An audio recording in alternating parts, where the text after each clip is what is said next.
Truly the most holiest sound I've ever heard. Hello, everyone. Good evening. Good afternoon. Good morning, wherever you are. It is time. It's Friday time now. It's Friday time now. Friday time now. I love that. I should definitely redo. Nah, screw it. We're completely rebranding all the Friday Night Live. It's no longer Friday Night Live. It's Friday time now. Oh, that's right. I forgot to refill my water bottle. That's right. I was gonna do that, wasn't I? Yeah, that was something I was gonna do. Anyways, hello and welcome. I've already said that, but I don't really care. Turn down the music a bit. I don't want it talking over me. Sorry, Vita, but it is mildly important that I do. I love your song. I love your voice, but it's most importantly that that I talk right now, because you know I am introducing myself in the stream. Hello and welcome to Friday Time Now, Daytime Now, Daytime Now, because you never know. I mean, over in Asia, I believe it's now Saturday. Yeah, no, I'm pretty sure over in like it'd be Asia, over in like the APAC region, somewhere around there, it would be like Saturday. So you can't say it's Friday. Inclusivity.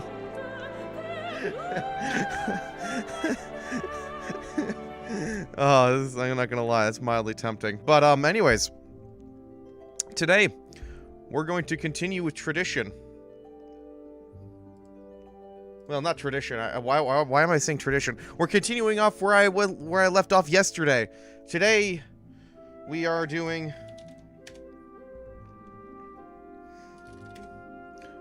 Today, we are continuing our two-part series. I don't know why I'm calling it tradition. That's really weird, because this isn't a traditional thing. Today, we're doing a bunch of reading.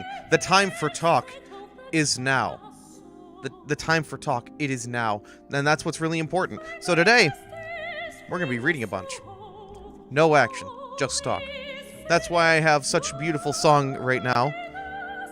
It's to, you know, lower the, you know, keep the energy, well, I don't want to keep the energy low, but to keep the vibes, we keeping them chill, we keeping them, well, you know, like I said, we're reading today. There's no action. The time for talk is now. But the thing that's really important for talk is that, talking a lot generally puts a lot of strain on your throat, and, when you strain your throat, you want to lessen that strain. I think that's a good way of putting it, by liquids. And, you have a question, teacher? Last time I checked, you're the teacher, but sure, go right ahead, say it. While you ask your question, I'm gonna go refill my water bottle, so I will be right back. Hit the high part of the song.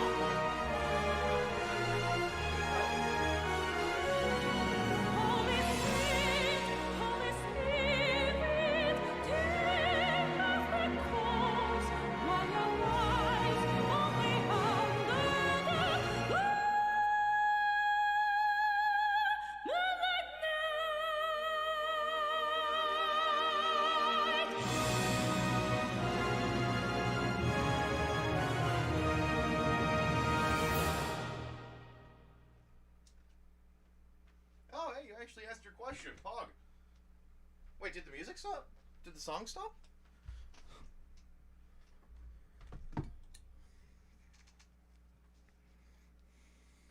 Apparently the music stopped. I don't know why it stopped. Why did it stop? It stopped. Did I not put it onto loop? I thought I put it onto loop. You said the time for talk is now, but if the time for talk is now, when do we get to the reading? Well, that's kind of the point. The reading is talking. You see, I'm talking into a microphone. Hence, well, what I'm talking about is, well, I'm talking that, you know, I'm taking words out of my mouth. I would consider that talking. And what I'm talking about is the Black Records and whatever else I'm reading on today, which could be, well, I do plan on doing Gambler Jack 2, but who knows? I might take a detour into Carnelia, because fuck it, Carnelia's good.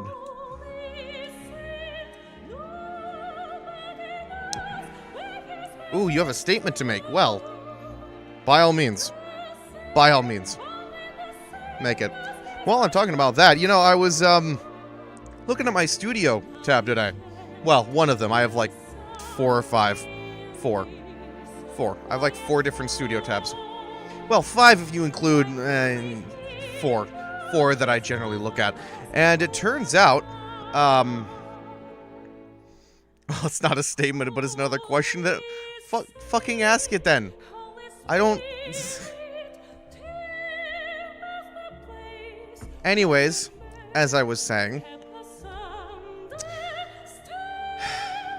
I was looking at my... What the fuck? You really had to call me out on Reddit, didn't you? Dude, I am your arch rival. Of course I had to call you out on Reddit. Duh. You know, whenever I see any comment from you on Reddit, I just feel this urge to just comment. This urge to just call you out and all the bullshit you talk. And by all the bullshit you talk, you don't say a lot of bullshit. It's just you say a lot of dumb shit.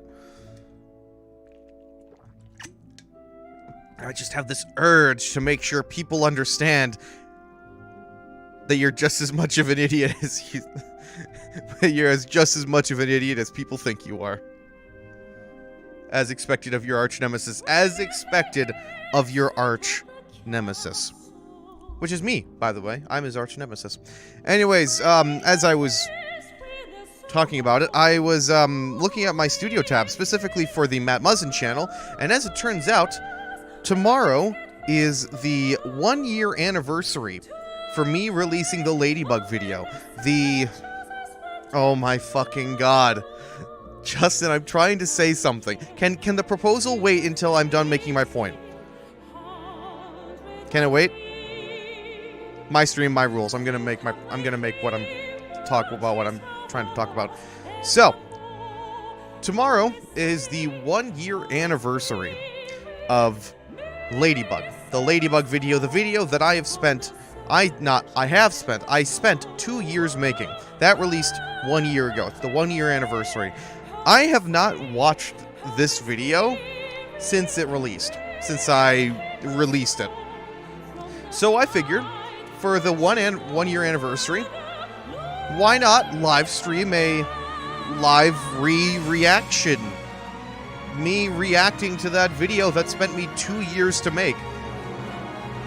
For the record, like I said, I haven't watched it in a year. Now, of course, I'm sure a lot of my points still stand. I still agree with a lot of these things, mainly because I've done barely anything when it terms of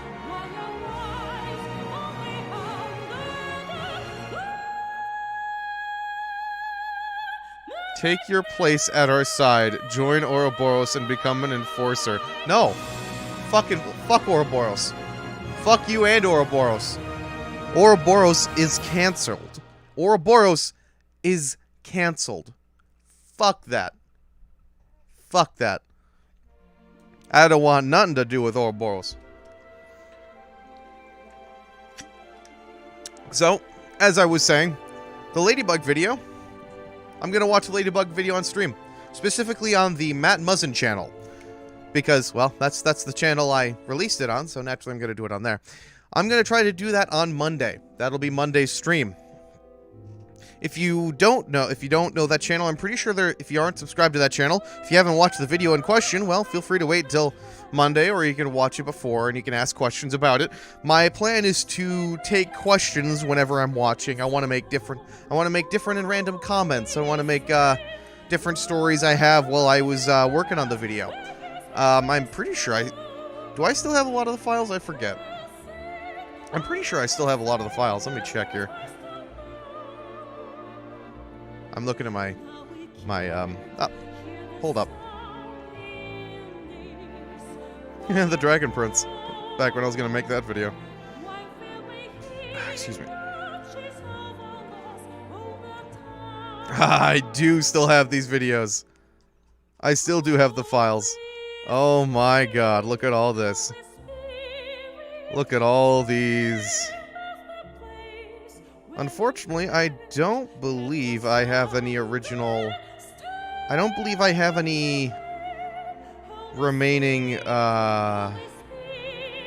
raw files from Vegas, but it doesn't really matter. I'll probably just download the video so I can watch it and without having to worry about internet. Anyways, that'll be Monday. Sometime Monday. I don't know when, but it'll be sometime. Probably around the same time I usually stream. 5:30, 6 o'clock, 6:30. Something around there. So yeah, you can expect that on Monday. But now, I think I've done enough delaying. The stream is now 17.5 minutes long.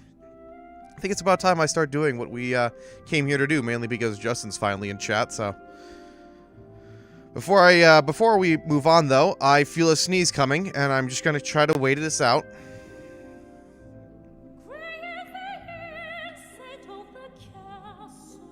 Now that I mentioned the sneeze, it's not coming. So, just making sure my webcam is on. Start the book. I am starting the book. Don't worry. Black Records, from Cold Steel 3. Chapter 1, The Founding of Heimdall. Year 081.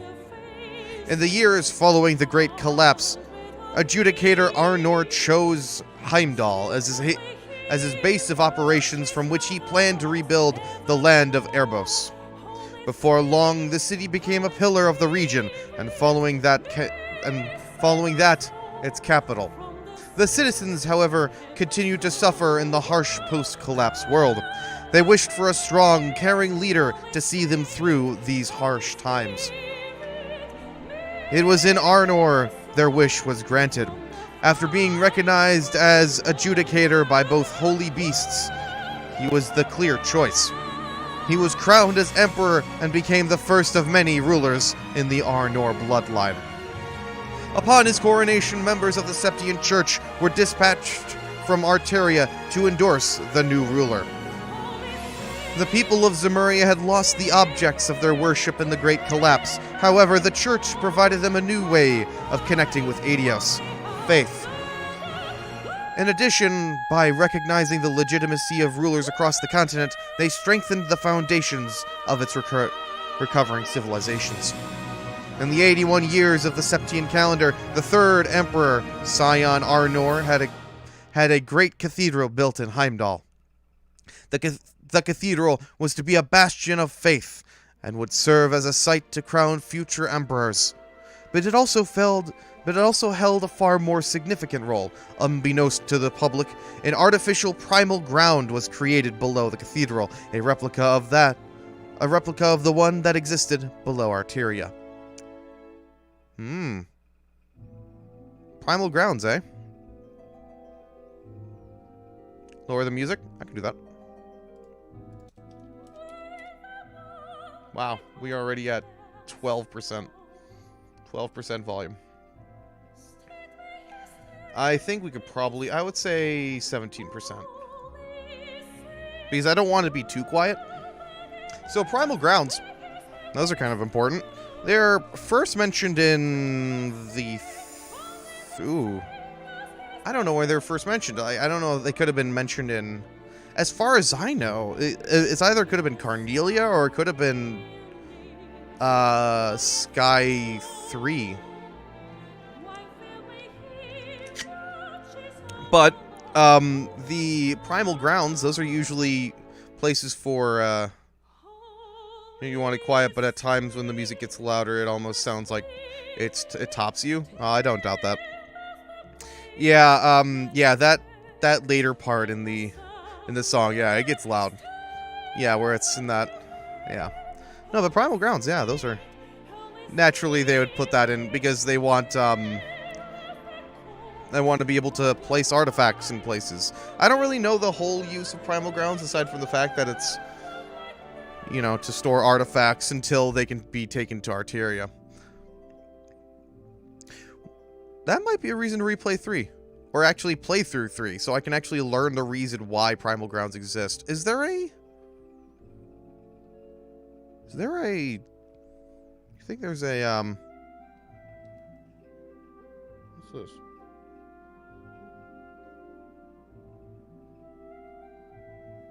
Nothing I don't care about. Yeah, no, that makes sense. Anyways, with the church's increased presence, the desperate times following the Great Collapse came to an end. The people had lost their civilization, but now had faith to sustain them in their search for the light in the Dark Ages. However, 200 years later, the darkness that gripped Erebonia would pull them down to the depths of ruin. One of the holy beasts suddenly disappeared, along with the primal grounds below the cathedral. It was that same day that the dark dragon Miasma laid waste to Heimdall. One of the holy beasts suddenly disappeared along with the primal grounds below the cathedral.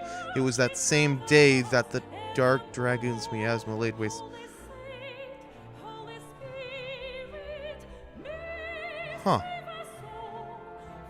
Now that's interesting.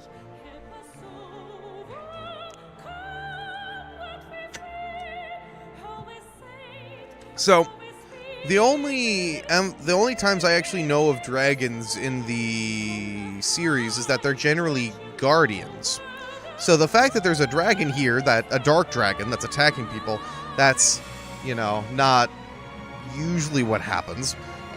There's only one other dragon I can think of in the series, and that is I forget his name. Was it Ragnar? Yeah, it was Ragnar. Down in Liberl.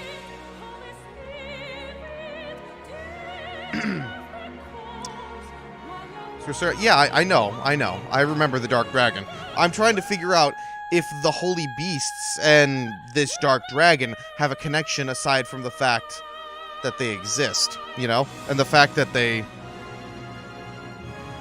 was, say, one of the Holy Beasts suddenly disappeared, along with the primal grounds below the castle. There are 3 dragons in Trails, at least we know of so far, because there's still going to be, another 3 arcs to these games. So, there's Ragnar and Liberl. I don't know, I mean, obviously there's Miasma that we end up killing and, fully... Fully killing? I don't know, he was dead. Anyway. By what's-his-face?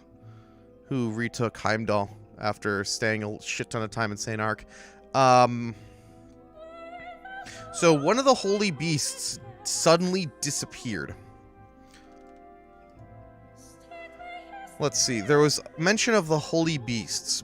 Both holy beasts. So does that mean there were multiple holy beasts or dragons? I assume the holy beasts are dragons.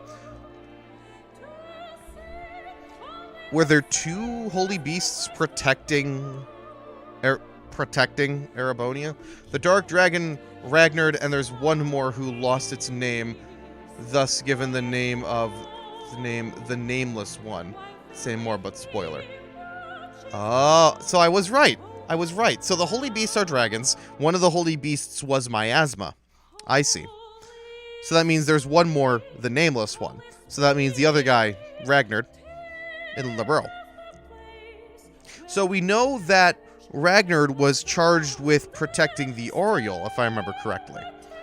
And since the Oriole is gone, and spoiler alert, it's gone, it's crumbled, the actual city itself is crumbled, and he has no reason to protect it. He doesn't really, his contract is void.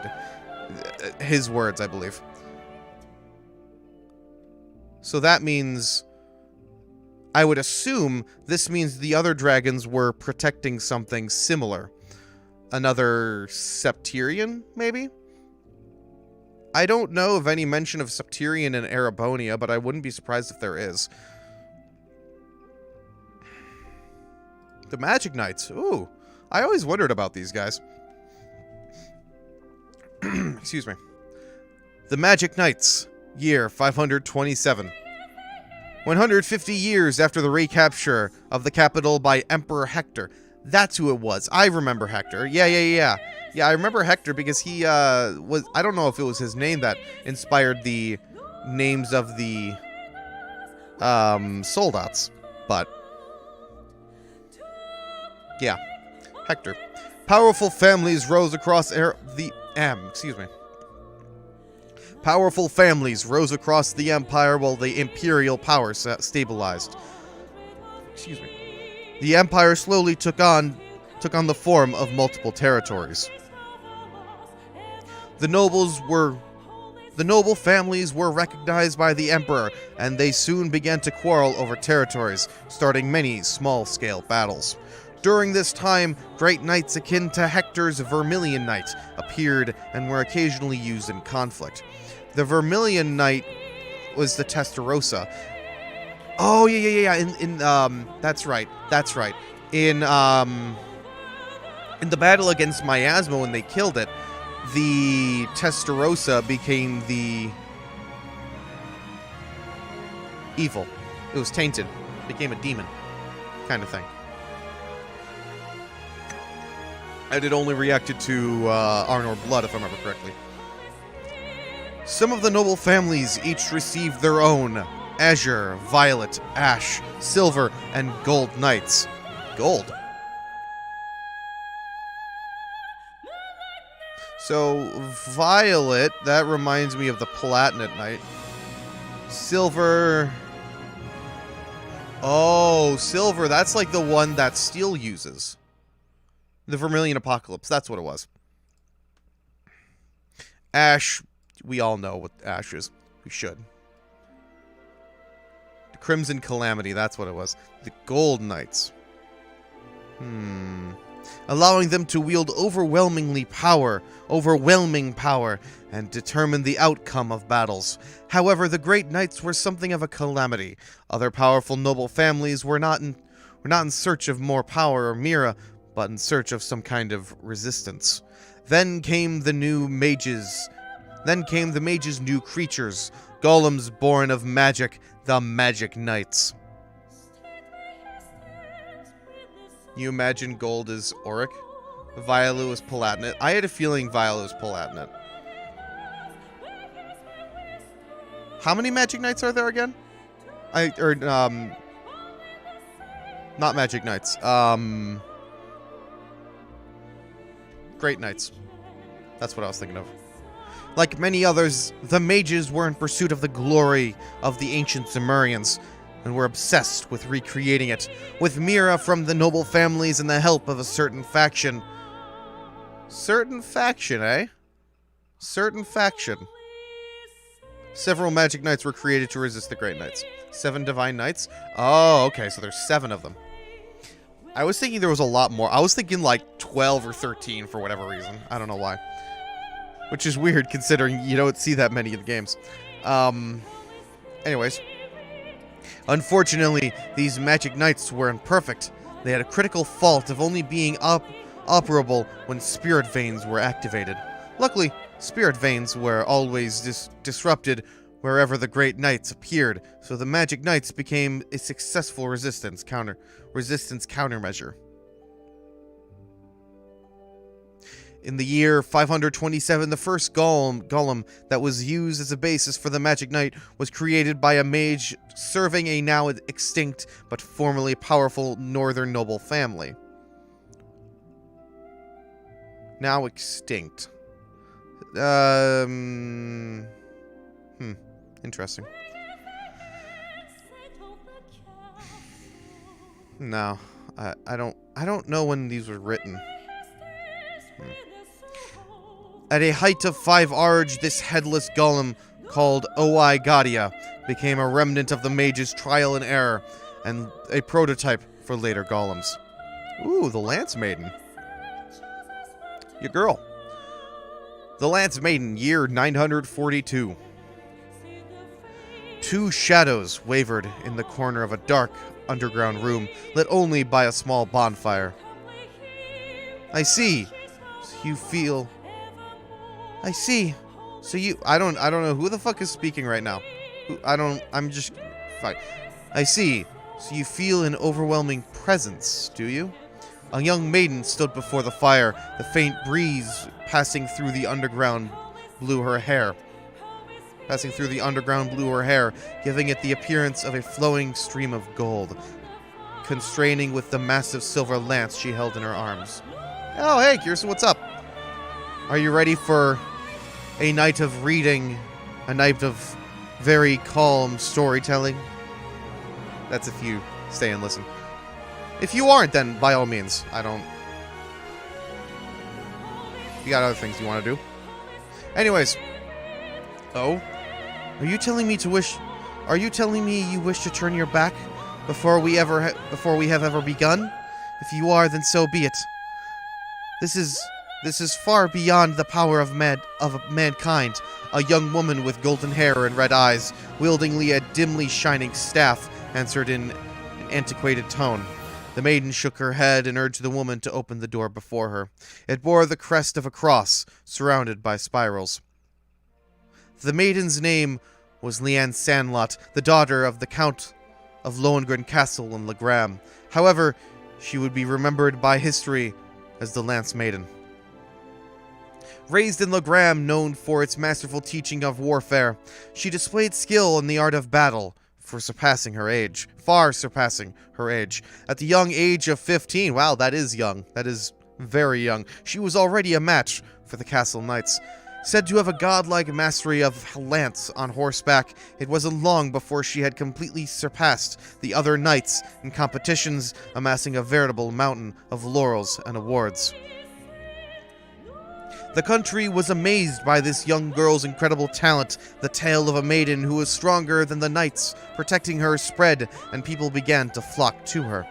At age 16, she began hearing a voice in her head. Damn, schizophrenia hits hard, don't it? The voice was austere yet magnanimous, and it told Leanne of the duty she had to fulfill, and the destiny she had to accept. Ashen Knight Valimar, Azure Knight Ordine, the Vermilion Knight Testarossa, Palatinate Knight Zector, the Argent Knight Argrian, the Auric Knight El Prado, and the Ebon Knight Ishmelga. Okay. That's, you know, you've said that before. I have no doubt you've said that before. It's just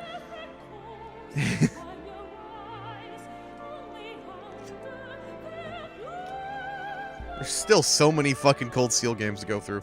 And by so many, like, I still have to finish 3, still have to finish 4. Reverie's coming out in 2 years? Was it 2 years? I think it was 2 years. Naturally, Leanne was upset by this voice only she could hear. However, it wasn't long until she met its owner, a mysterious woman who called herself a witch. Oh boy, I wonder who this is. The witch spoke of an entity sealed far below the castle, and of Leanne's duty to become its master. Its presence was overwhelming, and once it claimed... Wait a second. Voice in... Oh. She did the exact same thing to Reen.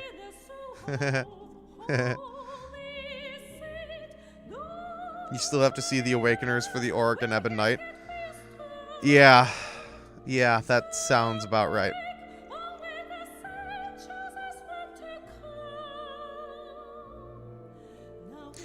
So, obviously, we've seen the Testarossa. Duh.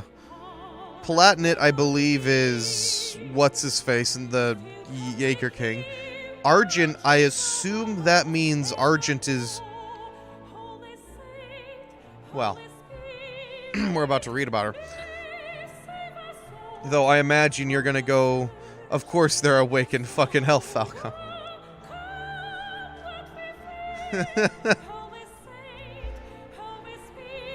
I mean... Argent is steel? Yeah, that's what I thought.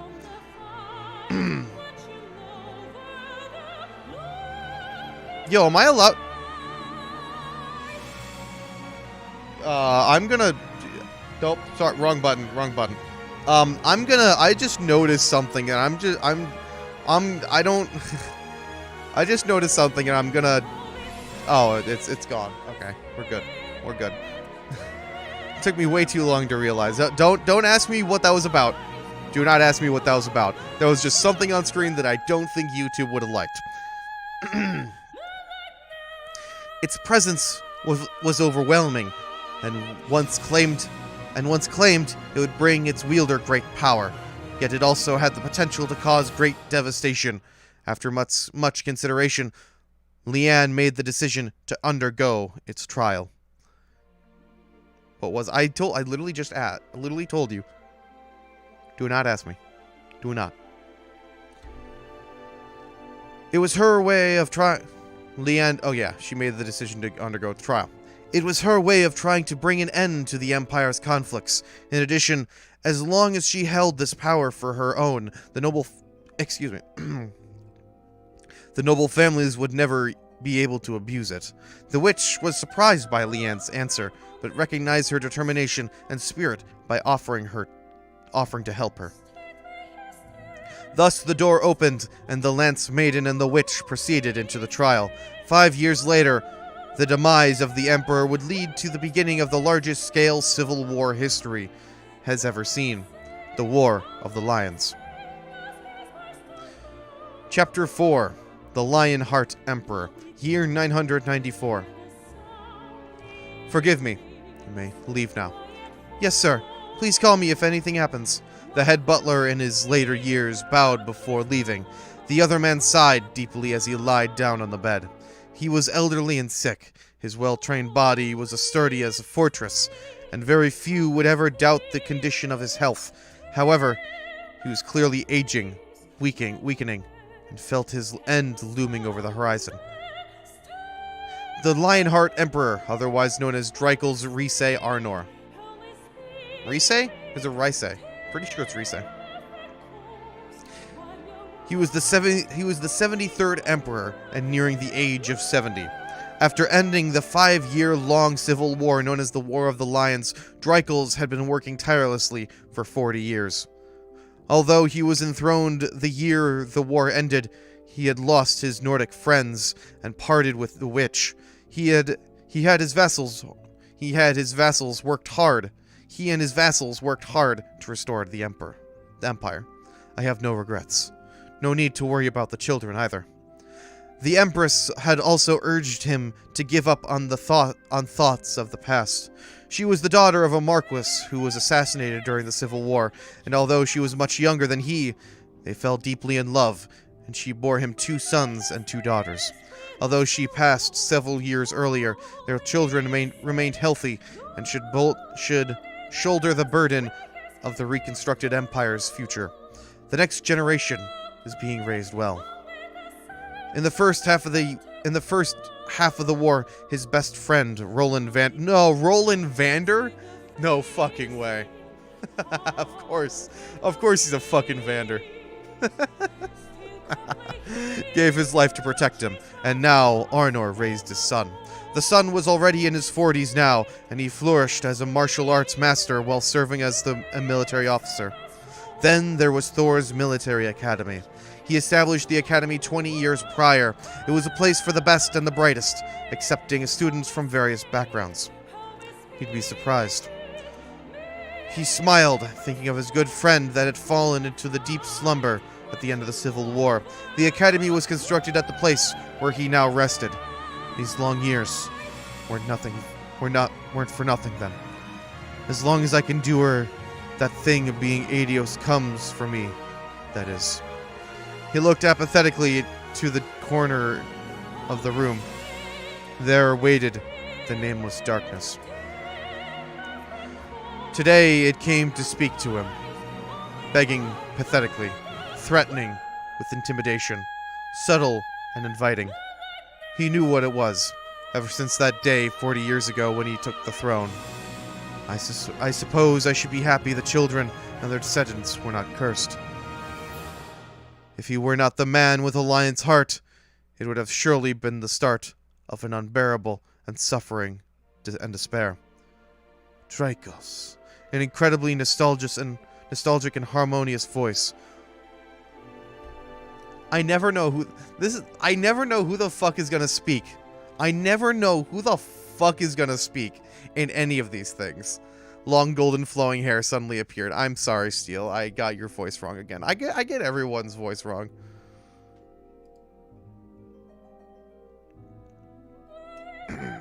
Oh, yes. Hell yeah. Fucking Salt Pail. Let's go. This shit's so fucking cool. Awful what happened, but it's so fucking cool. The Salt Pail, year 1178.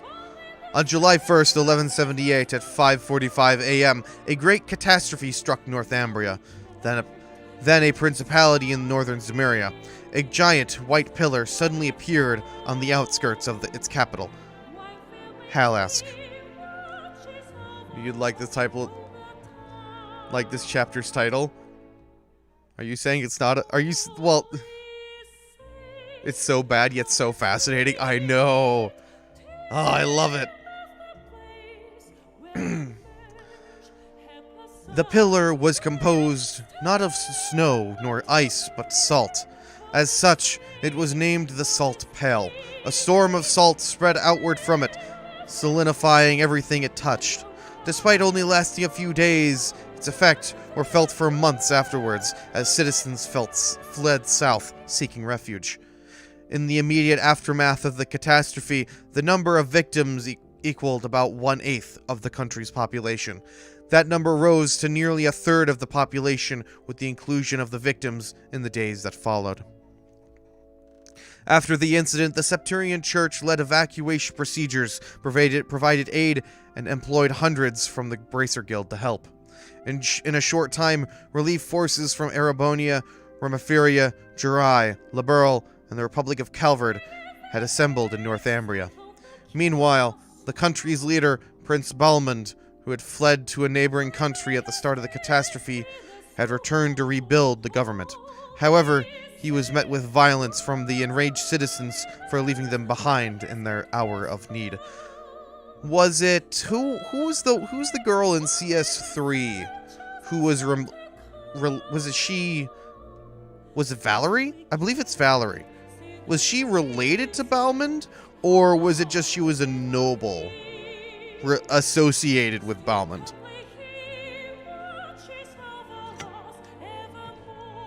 It's one of the two. In the end, he was forcibly removed from power, and Northumbria became a democracy. The remnants of its former armed forces reformed as the Northern Jaegers. Erebonia, their neighbor to the south, had contradictory views on the new autonomous state. On one hand, it refused to recognize the legitimacy of the new democratic government. That sounds like Erebonia. On the other, it eagerly welcomed the Northern Jaegers. Northumbria's extreme poverty and focus on bringing in foreign currency meant that the former soldiers were easily manipulated by the promise of imperial coin. Considering I only go to Valerie for one reason. Oh no. Can't wait to hear this. To give her my mother request reports so she gives me items. Your mother? Oh, your monster. Why did I read that as mother? The fuck? Why did I read that as mother? Monster request report so she gives me items. I see. Understandable.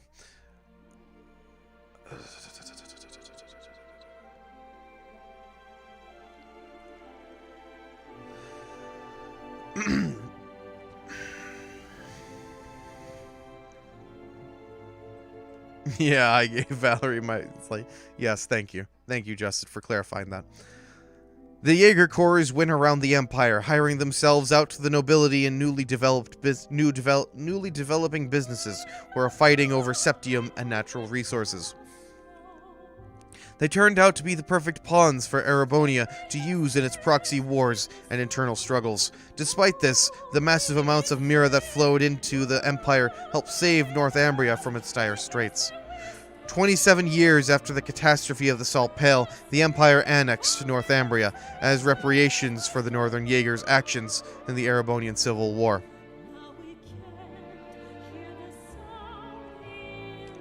Well, alrighty then. I don't know why you're yelling at Stephanie. That's just rude. That's just rude.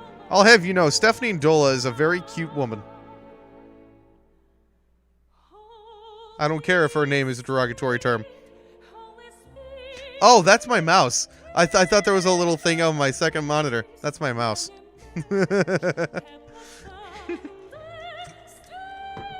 Anyways. Reparation, yada yada. As before, Erebonia's vast resources ended up lifting the former independent state out of its chronic poverty. Stop being a Steph, Matt. No, you stop being a Steph. Dude, I am literally reading these entries, the entries that you wanted me to read. Why the fuck are you bashing me? Stop bashing me. Why are you hating me, bro? Why are you hating on me? Why are you always lying? Shortly after the disaster, the Septian Church restricted access to the northern half of the country. After the annexation, however, the Imperial Army's Intelligence Division began investigating the Pale, which had since been classified as an otherworldly singularity. One of the Intelligence Division's collaborators had been able to confirm that the members of the Church's Dominion retrieved the Salt Pale and brought it back to Arteria. It's rumored, however, that a piece of the Pale still remains on site in Northumbria. The Orbital Shutdown Phenomenon, year 1203, aka Trails in the Sky, second chapter, the second game. Septian calendar, 1203, February, the southern reaches of the Sutherland province. All orbital power came to a stop in the area around Parham and Titus Gate. It had been a relatively mild winter, but without lights, communications, or heaters, the people of Parham found themselves subjected to cold and darkness for an entire week. An entire week? Seriously, was it that long? That the Oriole was... Wow.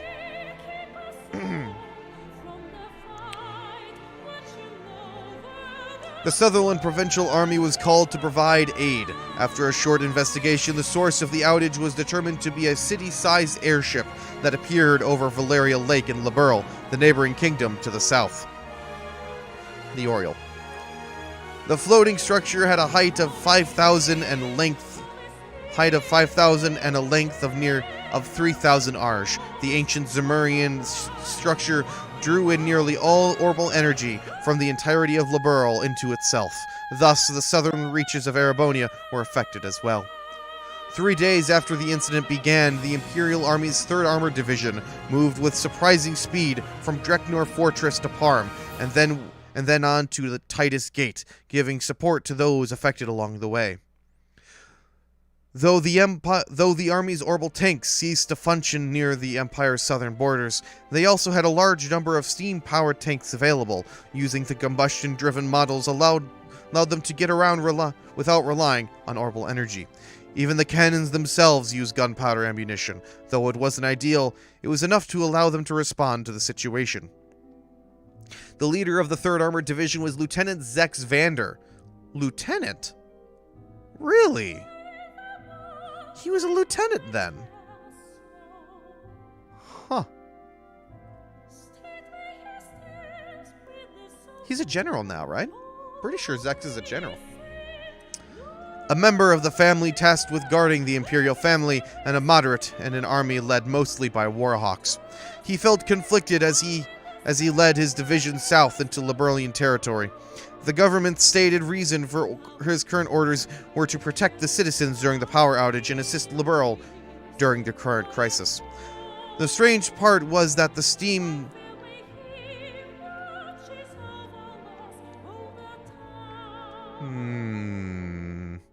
Something tells me this isn't right. Yeah, he's a general. That's what I thought. That the steam-powered tanks, which were vastly inferior to the orbital-powered models, had been commissioned by the Imperial government and provided to the army only a month before the incident. That is very interesting. Very strange indeed. Though the 3rd Armored Division was the first to make it onto the border, a number of other divisions were on their way. I vaguely remember this part being mentioned in...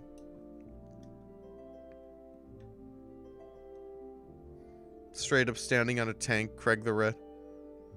Was Zex doing that right now? I mean, I know that he does that in all the big name general dudes, including... What's his face? Nightheart. Lieutenant Nightheart.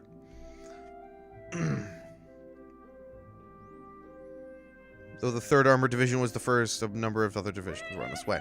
In the end, the military invention was stopped thanks to Prince Olivert of Erebonia's imperial family and Brigadier General Cassius Bright of the Liberalian army, with the arrival of Liberal's functioning airship Arcel as proof they could handle the situation without Erebonia's assistance. Neidhart doesn't stand up straight on tank, not like Craig. Oh, that's right. That's right. He does. He has to hold on. Instead, Craig just stands there, asserting dominance.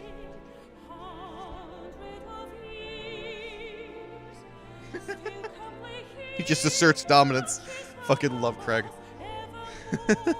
He's great.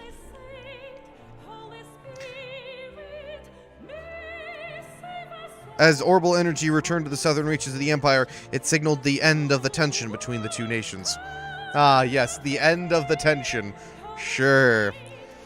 To certain individuals, however, it was clear that the Faceless, the Anguis of Ouroboros responsible for engineering the incident, had connections to Erebonia's intelligence division.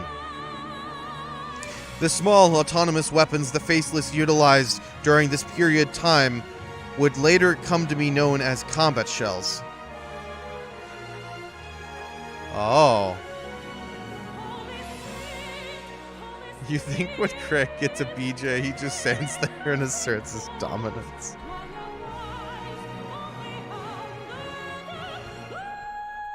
I'm pretty sure Craig's too busy to be getting a BJ. So, keep those thoughts to yourself. So, Weissman used autonomous I don't remember this. I mean, I knew he had... So, that's actually really interesting. The fact that he had connections to... he had 2 kids. Yeah, but his wife is dead. And he's a general in the army.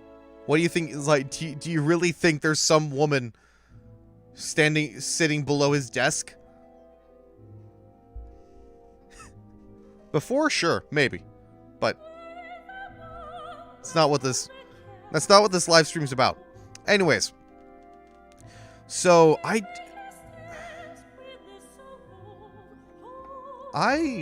don't remember autonomous weapons. No, I don't believe they really used that many archaisms at the time. The only archaisms I can really think of were the stuff in the final dungeon in Sky 1. But those were always there, so we didn't really need to worry about them. That's interesting. I didn't know he utilized autonomous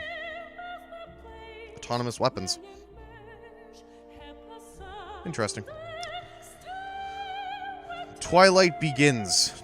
Year 1206. Should I be reading this?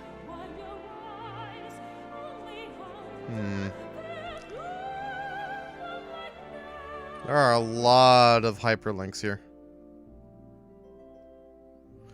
Between flame and earth, the wavering darkness begins to spin the tale of the end. Read? Okay.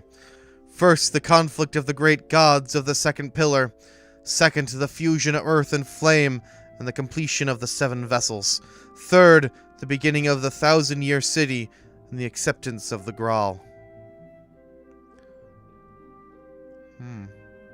Fourth, the disappearing of the holy beasts and the catastrophe of the whispering dragons. Fifth, the recapture of the capital of the Vermilion Curse. Completion of 7 vessels. The beginning of the 1,000-year city and the acceptance of the Graal. So this is talking about... That's talking about Arteria. This is talking about the... Whatchamacallits, the Great Knights. The conflict of the great gods of the second pillar. I assume this is talking about a Septirian. Is the disappearance of the holy beast and the catastrophe of the Whispering Dragons. Oh, nope, I'm not reading that one. Nope, I'm not reading that. That's spoilers. That's spoilers.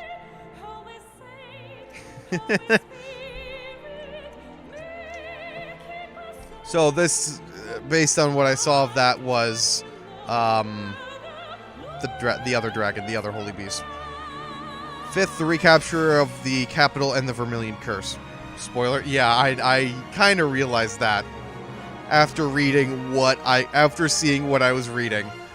Yep, that's spoiler. 6th, the Lion's War and the sacrifice of the Holy Maiden. Oh, thanks, game. Thanks, game. Yes. Ah, okay, there we go. I only saw. Yes, the Holy Beast.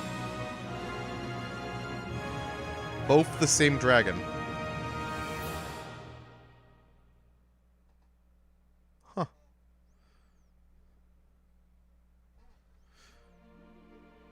Seventh, the appearance of the giant pillar in the north and the appearance of the... Oh, Salt Pale. Okay.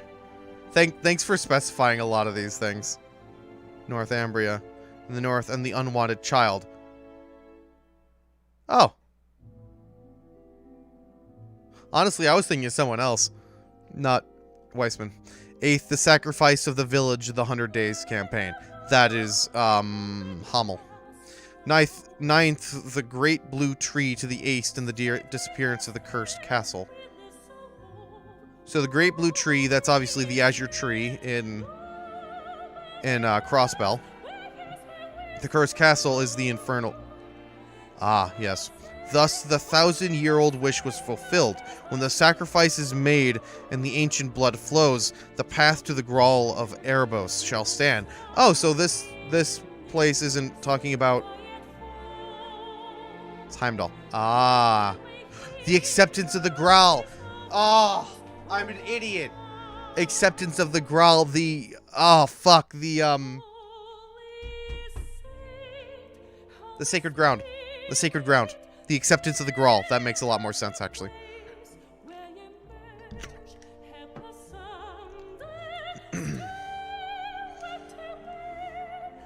The Grawl of Erebos. The sacred ground. That must be the... When the sacrifice is made and the ancient blood flows. The path to the Grawl of Erebos shall open. The sacred ground is opened, I guess.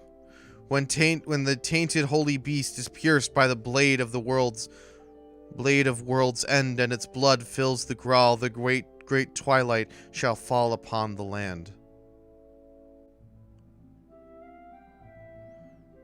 Oh, these haven't happened yet. At least where I am. When the sacrifice is made and the ancient blood flows, the path of the Grawl of Erebos shall open. When the tainted holy beast is pierced by the blade of world's end, and its blood fills the Grawl, the great twilight shall be upon the land. I see. The final chapter is the prophecy of both the past and the future. I see.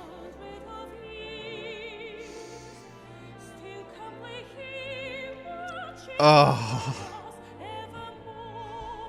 Oh no.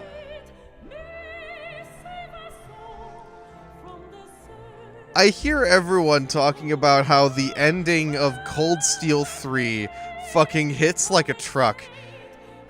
And I'm starting to get an idea of why.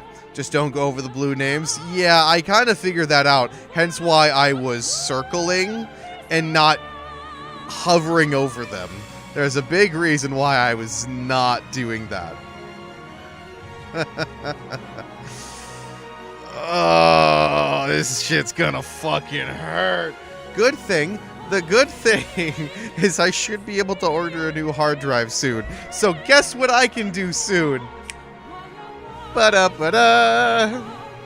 Ba-da-ba-da.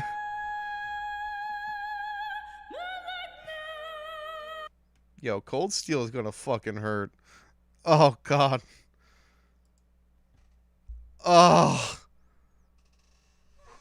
Oh, no. Oh, no.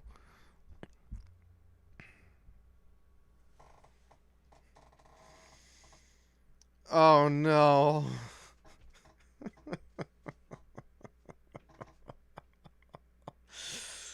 Oh. It's gonna hurt so good. Be honest, what's your opinion on it? My opinion reminds me of it reminds me of Trails in the Sky the Third, in that they're heavily condensed, but they have a lot of lore. That's that, and it's cool as fuck. Personally, I like the stories more, just because I think they're very disconnected. A lot of these stories, they're very disconnected, if that makes any sense. And sometimes it can just be kind of hard to read from a storytelling perspective. Of course, that's not really the primary emphasis of these. They're primarily lore. They're primarily trying to be the star or the star or the sun doors. No, star and moon doors from Sky the Third, except in book form. They're cool. I will give you that. But they can be kind of hard to read sometimes. Because sometimes I just don't know what's going on. Sometimes I don't know who's talking. That, and they're short and vague. They're short and very vague, and that... I wish there was just a little bit more, generally. So, now that we have gone through the Black Records, and I now know what's going to happen at the end of CS3... fuck. It's gonna hurt so good. But at least you know why I wanted you to read them. Yes. Yes, now I know why.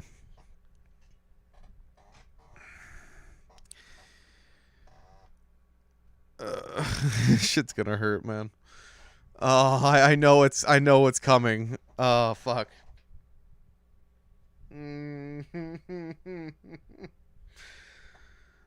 The more you know about the lore, so yay. Yeah. I see you are not the only one cursed with knowledge. That's a clip, right? I see you're not the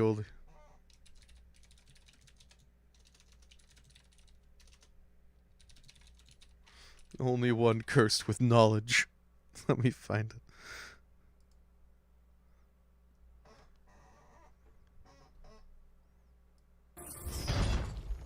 You throw another moon at me, and I'm gonna lose it. Stark. You know me? I do. You're not the only one cursed with knowledge. My only curse is you.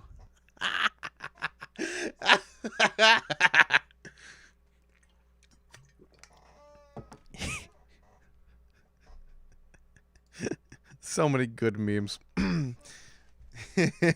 And you have an idea on what'll happen, not exactly the full details. Yeah. It's kind of like, I'm going to be kind of looking at this the way I look at Cold Steel 2. I know what happens, I just don't know how it happens. This shit's gonna fucking hurt. It's gonna hurt harder than that one time I had kidney stones. Fuck.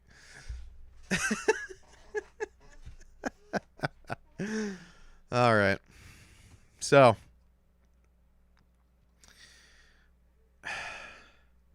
Which case it'll still be good. Yeah. It'll still be good. Anyways. I think it's about time we start reading the second thing we came here to read. We have one more thing to read. Well, we can read other things though if we wanted to. It is time. Let me get volumes the way I want them to be. Is 35% good for it? We'll try 35% for right now. Looking forward to my reaction. Oh, you know me. My reactions. They could either be good or very... Oh, I don't even know how I'm gonna react. Anyways. Gambler Jack 2. I think it's about time I read this. Because I'm actually kind of excited to read this. I want to know what happens in Gambler Jack 2. And just like that one scene in Steel where Muse went, "It's been so long since you scolded me, Elise." Did she say that? Oh god, when was that? Was that chapter 2? I actually don't remember that.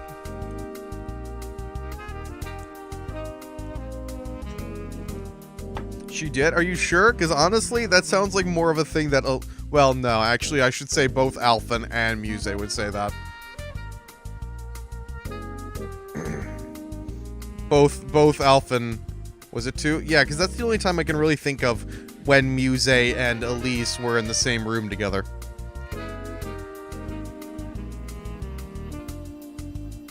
Elise came to Trista?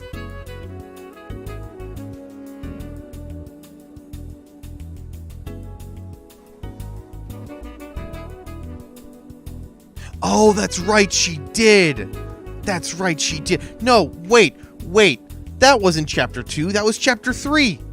That was chapter 3! Yeah, in Leaves. Yeah, that was chapter 3. Because that was when, George... No, not George. Yeah, no, it was George. Yeah, George was there. Yeah, George was there. They ran into, George was, oh my god, was all like, oh my god, talking cat. And, yeah, that was chapter 3, because chapter 2 was when, piece of shit Cedric came around. Yeah, exactly. George and Elise came to Leaves together. That's right, that's what happened. Yeah, that's what happened. That was chapter 3. That was when,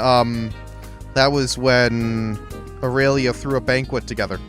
Because, you know, Aurelia and... You know, because, as we all know, Aurelia and subtlety do not go well together. A lot of dust in my mic stand.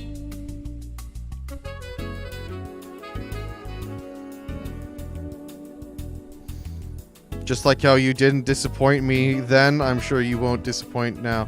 I'm sure you won't now. Are you talking about when I'm reading Gambler Jack, or are you talking about when I finally finish CS3? I'm gonna have to order that hard drive soon. The good thing is, I am pretty sure I have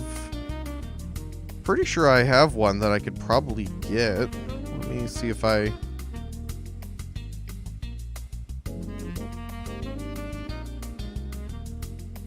Finish CS3. Well, yeah, that's kind of the goal, Justin. That's kind of the goal. It's just, I have to, you know, get a... Oh! This is not what I thought it was. Never mind.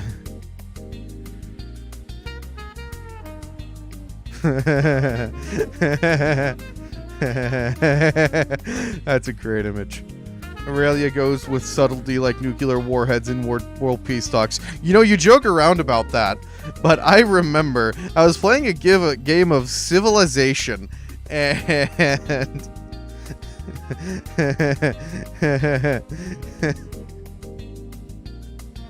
I was playing a game of Civilization, and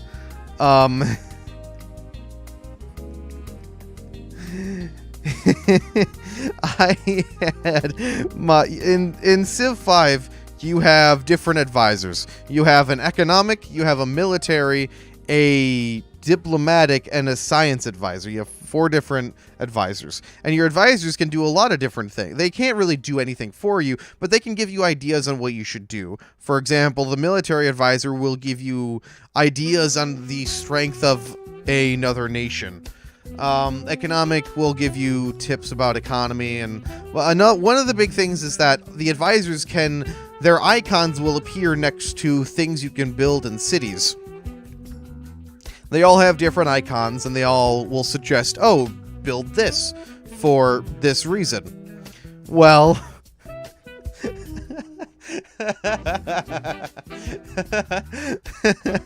I think, was this... I forget where this screenshot is. Because I am almost confident I have a picture of this somewhere. God, I hope I do. I had a...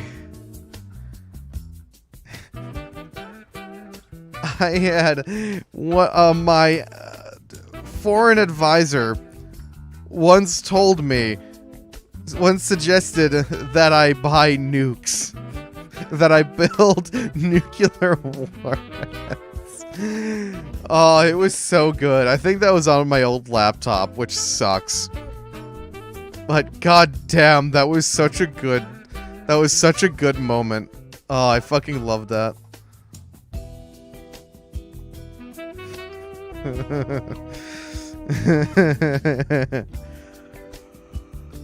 Oh, such a good fucking image.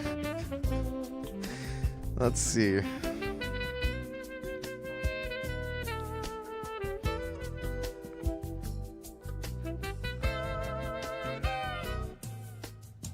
Let's see. I remember Jake sent me a link sometime. Oh yeah, the Norengo thing.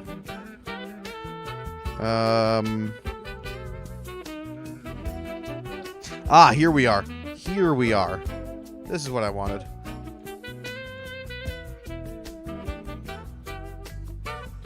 Oh, fuck. Hell yeah. It's 85 bucks. And I can get 4 terabytes. Hell yeah. Let's go.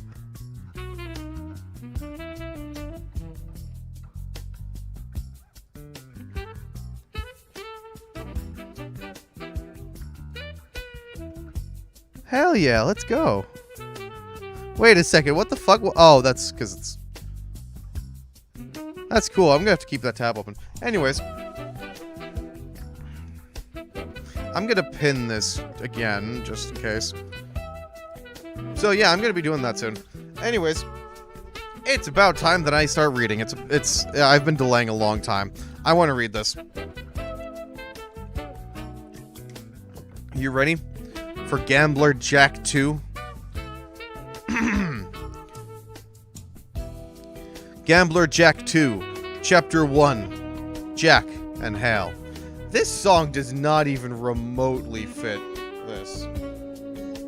Cool song, but dude, fucking Dr. Saxlove, man, your film noir sounds nothing like film noir. Now, Grant, to me, I'm sure he's much more of an expert of film noir, but this does not sound the right vibe to me. Now this is better. Now this is better.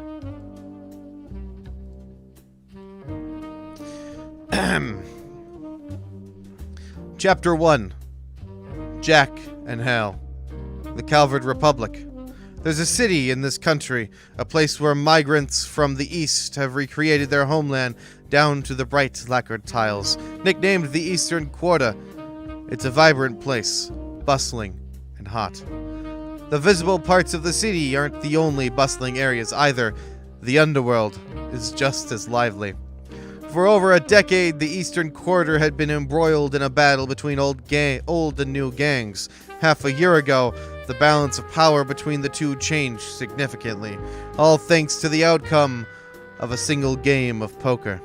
The newcomers suffered a crushing defeat, while the established gangs enjoyed a glorious victory.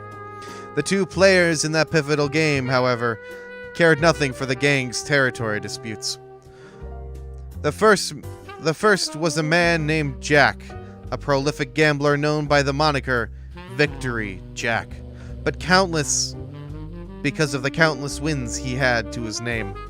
The second was the daughter of the late King, Jack's former teacher and once the most skilled card sharp in the region. Her name was Hal. The match between them took many unexpected turns. The shocking truths were dealt as readily as hands.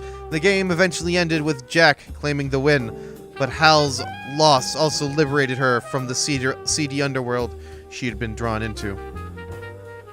After her infamous exit, Hal took to working as a waitress in a rundown bar on the northern outskirts of the Eastern Quarter. For Jack, who called that rundown bar home, it wasn't quite the ending he had in mind, but Hal's unyielding resolve forced him to resign himself to the inevitable. Several months passed after that fateful game, and the two continued to live in relative harmony. It was on one such peaceful day that the heat of the summer at its peak that Hal decided to take Jack out on a little trip. Their destination, the new town adjacent to the Eastern Quarter. Preferring to spend his time in the comfort of the seclusion of the bar, Jack considered this idea nothing short of torture. Man, if only we had an orbital car, he grumbled. Hal shot a skeptical look. You can drive, Jack? He shrugged. Well enough. Been a while, but you wouldn't be much of a man if I couldn't. There aren't many guys of my caliber who can handle a... Whatever, she interrupted, mercilessly cutting him short as they approached their destination. A newly constructed building with a giant sign above the entrance loomed before them. It was a movie theater, one of a small number in the entirety of the Republic. Chapter 2. The Soul Ale of Love, or however you pronounce that word. Movies were a cultural phenomenon relatively new to Calvard and virtually unknown on the rest of the continent. They were stories told through moving pictures, with sound recorded using an orbital camera, edited, and then displayed on giant screens in theaters for the enjoyment of the masses. Although movies were still uncommon, they were rapidly gaining popularity. Ordinarily, Jack spurned Hal's invitations to venture out into the great outdoors, but his curiosity about this new invention overcame his reluctance. So which of the two are we gonna watch? This gunslinger from hell? This gunslinger from hell looks like a good time, he said. Two tickets for Soul Ale of Love, please, Hal said to Jack, her face positively beaming. Jack knew that he had been a fool to even think that he might have had any choice in the matter. From the day that Hal started working at the bar, it quickly became apparent that he had no hope of winning an argument against her. It would be easy to attribute this to the history between him and King, but truth be told, it was just his nature to fold against a hand like hers. He sighed. Soul Ale of Love, as he recalled, was a movie adaptation of popular novel, a love story. The genre alone was enough to convince Jack he wasn't in for a fun time, but he knew better than to try and resist. Reluctantly, he stepped inside the theater. At least the building had air conditioning. Love story or no, it would be marginally better than standing outside in the sweltering heat at least. Wow, look at that, Jack! This is so cool! Hal's eyes were alight with excitement as she took in the building's modern fixtures. She caught sight of the refreshment counter and dragged him over to it. After much wheedling and begging, Jack bought popcorn and drinks for the two of them. Snacks in hand, they made their way to the seats for the start of the movie. The film began to play, and a hopelessly attractive man and woman were projected onto the screen. Jack watched their romantic and tragic tale with stoic resignation, while Hal sat captivated by every scene. Eventually, the movie reached its torrid climax. The two lovers overcame the many obstacles in their path and finally came together as one in marriage, sharing a kiss so passionate that Hal couldn't help but avert her eyes. She glanced over at Jack to see his reaction and found him fast asleep in his seat. This song doesn't even remotely fit either. How is this film noir? Sax Tapestry. Ooh, summertime. This will work.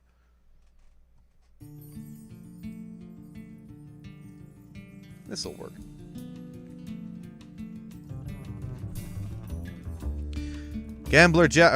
Chapter 3. Nike and Leonard. After the credits rolled, the two of them made their way to a nearby cafe. The cafe shop had a relaxed, peaceful atmosphere, but the mood between them was anything but. Hal was furiously stuffing her face full of parfait, which Jack had been forced to buy her, of course, while he could only sit by and watch in horrified fascination. It was her third. I cannot believe you! Your first time going to see a movie and you fall asleep? She said around mouthfuls of cream and fruit. Jack tried to sidestep her outrage and instead gestured to the remains of the dessert. You all done there? Had enough? I'll decide when I've had enough, she snapped, glaring over the rim of the glass. He raised his hands in surrender. Jack knew from experience that there was nothing he could do when she was in a mood like this. Anything he said would just make it worse, and weathering the storm was the best he could hope for. Of course, Hal knew exactly what he was trying to do, and that just made her angrier. Her glare grew more pointed. I see you haven't gotten any better at understanding women's hearts, Jack, said oh.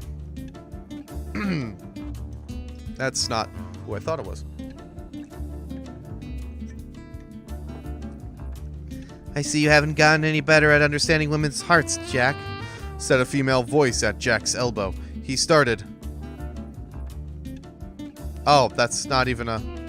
I see you haven't gotten any better at understanding women's hearts, Jack, said a female voice at... Oh.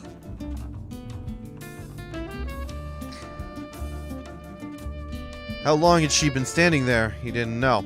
Hal opened her mouth to say something, but when she beheld the owner of the voice, nothing came out.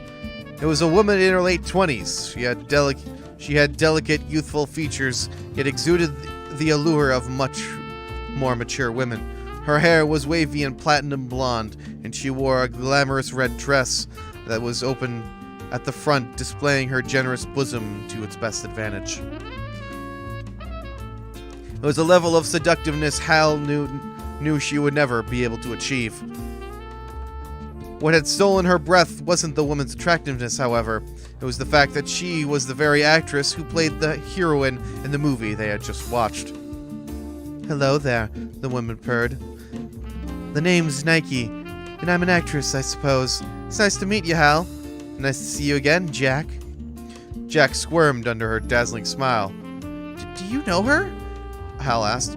Yeah, Jack said, not meeting her gaze. We go back a while. The woman's eyes twinkled. Such a cold-hearted man. You could be a little happier to see me after all this time, you know. So she's King's daughter then, huh? Jack and Hal turned to see a man. Oh, so she's King's daughter then, huh? Jack and Hal turned to see a man in an expensive suit approaching their table. He seemed to be with Nike. Nike? Who knows? It's a pleasure to meet you, Hal. It's a pleasure to meet you, Hal. Excuse me. The man continued. My name is Leonard. Then he addressed Jack. It's been 7 years, I believe. Good to see you again, too. Good to see you again, too, Jack. Hey, Leonard. Jack's reply was casual, but the tone conveyed great respect, as if addressing a superior. The power balance between the two of them was immediately clear to Hal from that alone. Leonard was a man in his late 30s, roughly 5 years Jack's senior. They both had learned together under King, but being the younger of the two, Jack had come to treat the other man differentially, much like he had his former teacher. Unlike Jack, however, Leonard had given up the gambling life and moved on to playing a new game. Now he was an up-and-coming politician, regularly featured on the front pages of newspapers and well known to the people of Calvert. An actress and a politician, the two of them certainly stood out. Several other customers seemed to realize who they were, and before long, all eyes in the room were on them. Nike sighed. This is why I hate this job sometimes. You know you love the attention, Leonard replied with a grin. It does, however, make this place a bit difficult to talk in. Mind coming with us, Jack? Knowing full well he couldn't possibly refuse, Jack shrugged and stood up from his seat.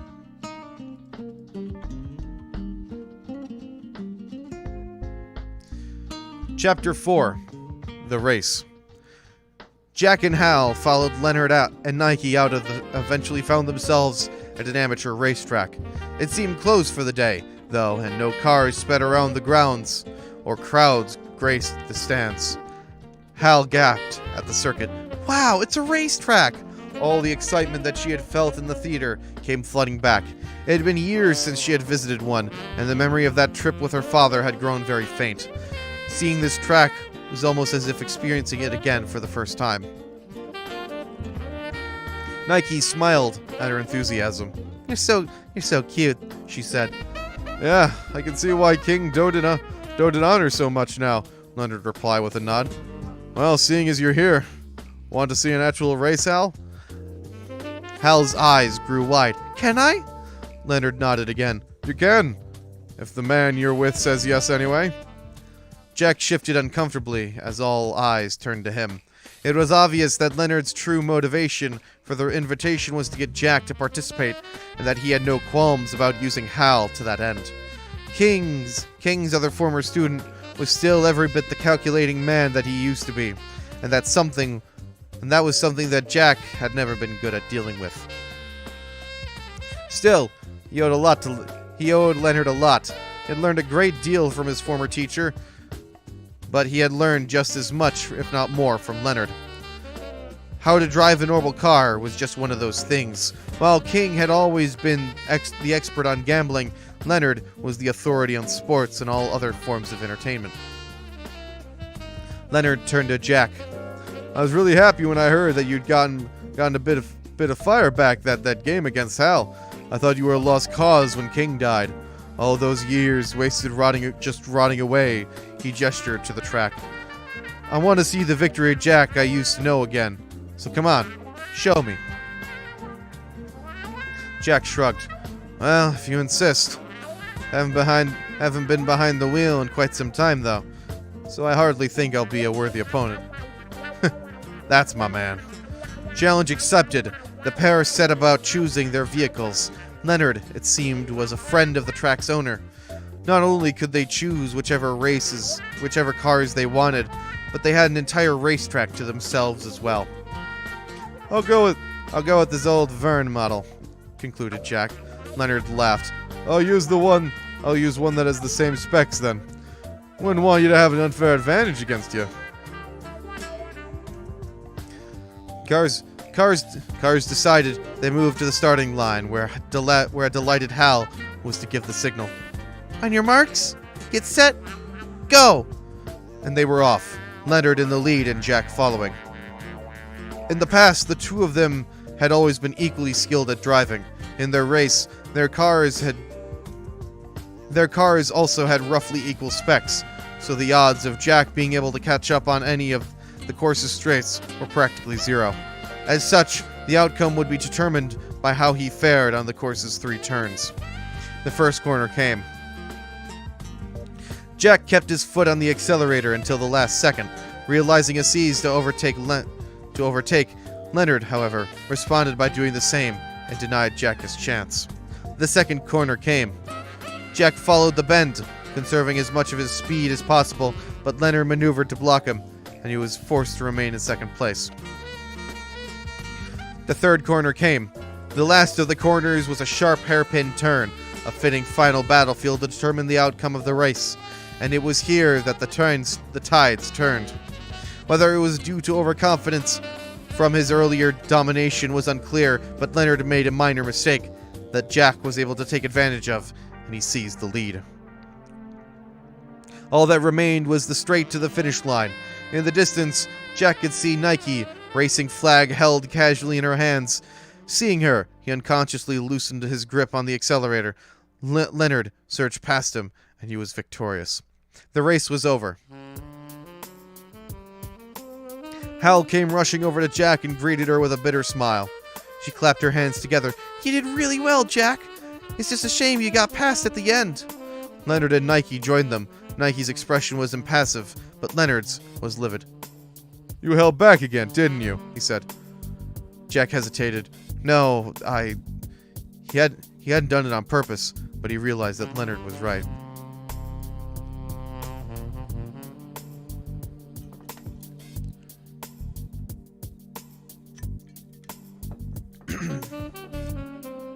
The truth is, he had been too afraid to ask, but he assumed that Nike must be Leonard's lover. Seeing her at the finish line and on the last straight, he found himself not wanting to embarrass Leonard in front of her, causing him to subconsciously hold back. In addition, Jack hated being the focus of Leonard's attention. King had always favored Jack, seeing more potential within him than his other student, a fact that had filled Leonard with envy and resentment. Sensing this, Jack had begun to hold back whenever he was forced to compete against Leonard, a tactic that infuriated Leonard to no end. To him, Jack's behavior was nothing less than arrogance. Leonard clenched his teeth in anger, biting back further commentary on the race. 3 days passed since the race. Jack and Hal were both back in the bar, whiling away the time the same way as always. In Hal's case, this meant working hard, taking orders, and carrying drinks. And Jack's meant sleeping in his room behind the bar well into the day. Contrary to his appearance and indulgent schedule, Jack was actually a man of many talents. Thanks to that and the kindness of the bar's owner, he had effectively ended up becoming its live-in gambler. Something Jack was actually quite proud of. He was also charismatic enough to keep the more rowdy clientele in check, although how much they actually liked him was a question only they knew the answer to. The situation had changed somewhat since Hal's arrival, however. While Jack was still the bar's resident grifter and his position relative to its other customers the same as ever, Hal was clearly on a level above Jack, carefully manipulating him into doing whatever she wanted him to. It was an endeavor she had the support of the punks who hung out there and doing, too. In other words, Hal was now the one in charge. "Jack," she called, "the owner needs you to go buy some ingredients for him." She got a yawn in response, then a muzzy. "Huh? Why do I gotta?" "Those who don't work don't get to eat. That's the way of the world, so go on. Time for you to go do some work, too." "Ugh," he grumbled, emerging from the room. "Just you wait." Nonetheless, he obeyed the instructions of the girl 15 years his junior. Despite his protests, he wasn't entirely opposed to doing what she asked. What he was opposed to was the smart-ass grin on the face of one of the punks following the exchange. He glared at the punk as he passed. "What are you looking at?" "Jack!" Fine, he groused, and resigned to the inevitable set off. The battered door of the bar gave its familiar shriek as it passed through it. No sooner had he left, however, than the door let out another shriek. One could only assume either the owner didn't have the money to get a new one fitted, or he had decided that it was actually quite convenient as a doorbell of sorts. Heralding the arrival of a new customer, this particular caller couldn't possibly have been more out of place. It was none other than Nike, the actress.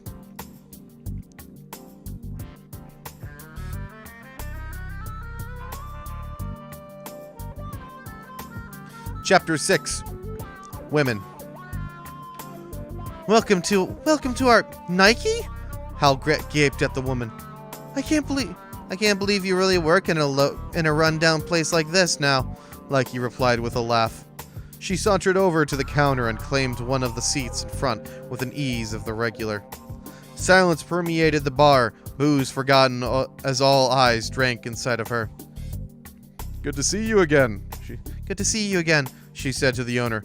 I'm kind of surprised, though. Your customers seem more well-behaved these days. The owner laughed. Really? We've got Hal to thank for that, then. You know the owner here? Then, were you and Jack... Nike flashed a smile at her. He's a former lover of mine, yes.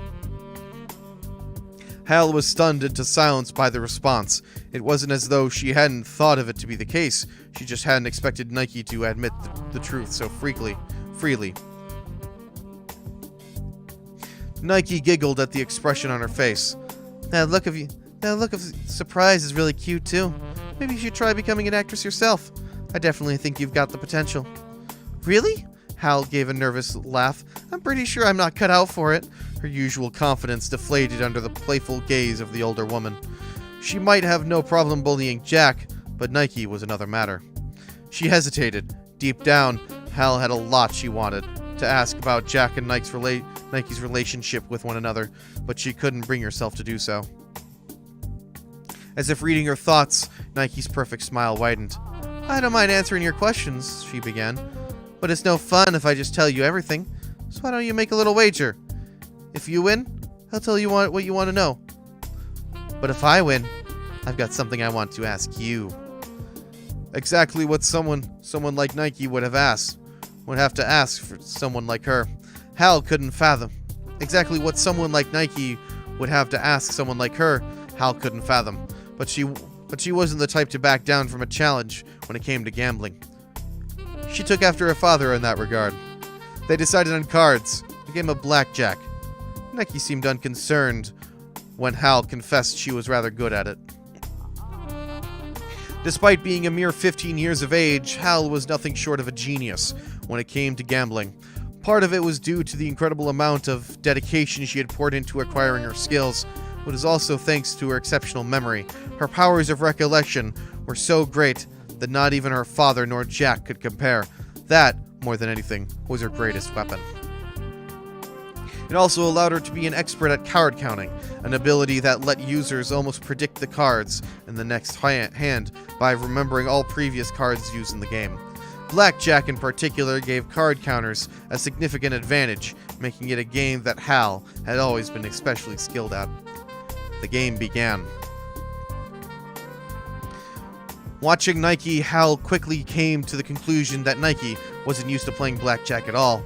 By the end, however, Nike had somehow accumulated more chips than Hal and was clearly the victor. Hal leaned back in her chair, impressed. I can't believe you managed to cheat. If you can't prove it was cheating, it's not cheating. Hal hadn't intended to let her guard down against Nike. She had just misjudged her skill level. The older woman had made use of her own years of experience, acting talents to feign inexperience. It had been a ploy designed to mask her skills and fool Hal into complacency, and Hal had fallen for it utterly. Nike winked at her. I am an actress by profession, after all. Chapter 7. The Shadow. Well then, Nike continued, I take you'll be willing to answer my question? Hal nodded. That's the deal. Good girl. Now, I realize it might be insensitive to ask this, but King didn't happen to leave anything in your care 7 years ago, did he?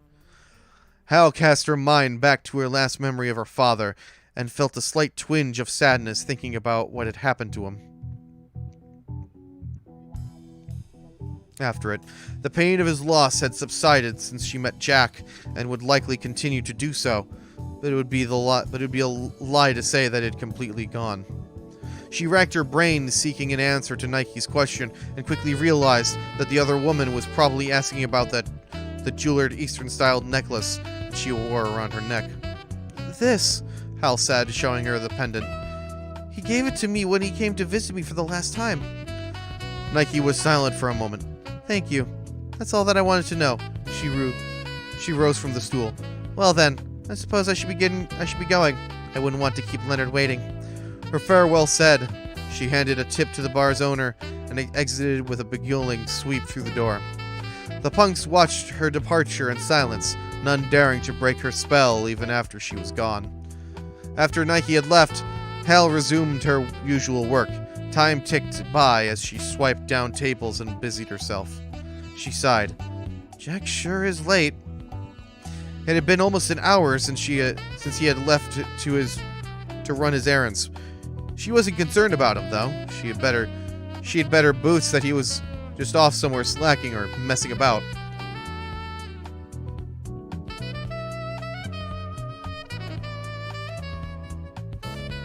She stepped outside, though, through the back entrance to take out the garbage. Just as she did, a great shadow filled the alley, blinking at her in darkness.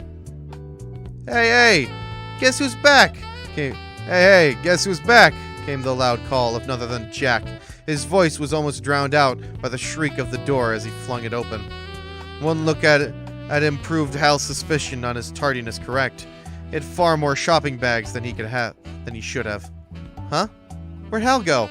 He asked, noticing her absence. The owner glanced around. Now you mention it, I haven't seen her since she went to take the garbage out earlier. Jack was suddenly overcome by a great sense of foreboding. He hurried out to the back entrance, but only a collection of scattered garbage bags awaited him. Bags. A very conspicuously placed card. On it was a very simple message. We have Hal. If you want her back, come to the designated place. Leonard. Damn it! Jack's angry cry echoed in the empty alley. His face a thunder cloud. He crushed the card in his fist.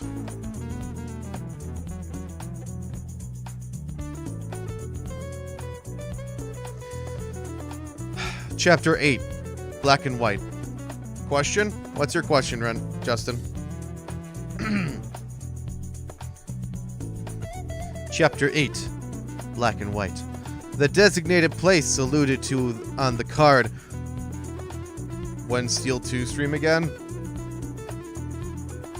I don't know, man. I still have to grind. Like, I've poked at grinding so far, but there's, like, nothing that I've necessarily finished. You know? Like, I still don't feel like I'm really where I want to be, and I still trying to figure out how I want to. Because it's not as easy to grind down there with those 3 golems, because they're really, really difficult to get into, even just, like, double chain battles. Those are difficult, so I still got a little while. Next week I'm thinking about, well, like I said, I'm gonna do the Ladybug video stream. And then after that, I'm thinking I want to get back into,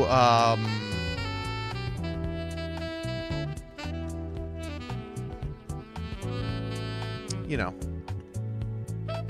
Valkyrie Chronicles 4. That's what I was looking for. The designated place alluded to on the card was one of the largest and most well-known racetracks in all of Calvert. Part of its fame was due to the fact that it permitted gambling on its races, and this attracted a large number of visitors. Furthermore, today was one of the track's biggest races of the year, a day where many highly skilled teams of racers gathered to compete.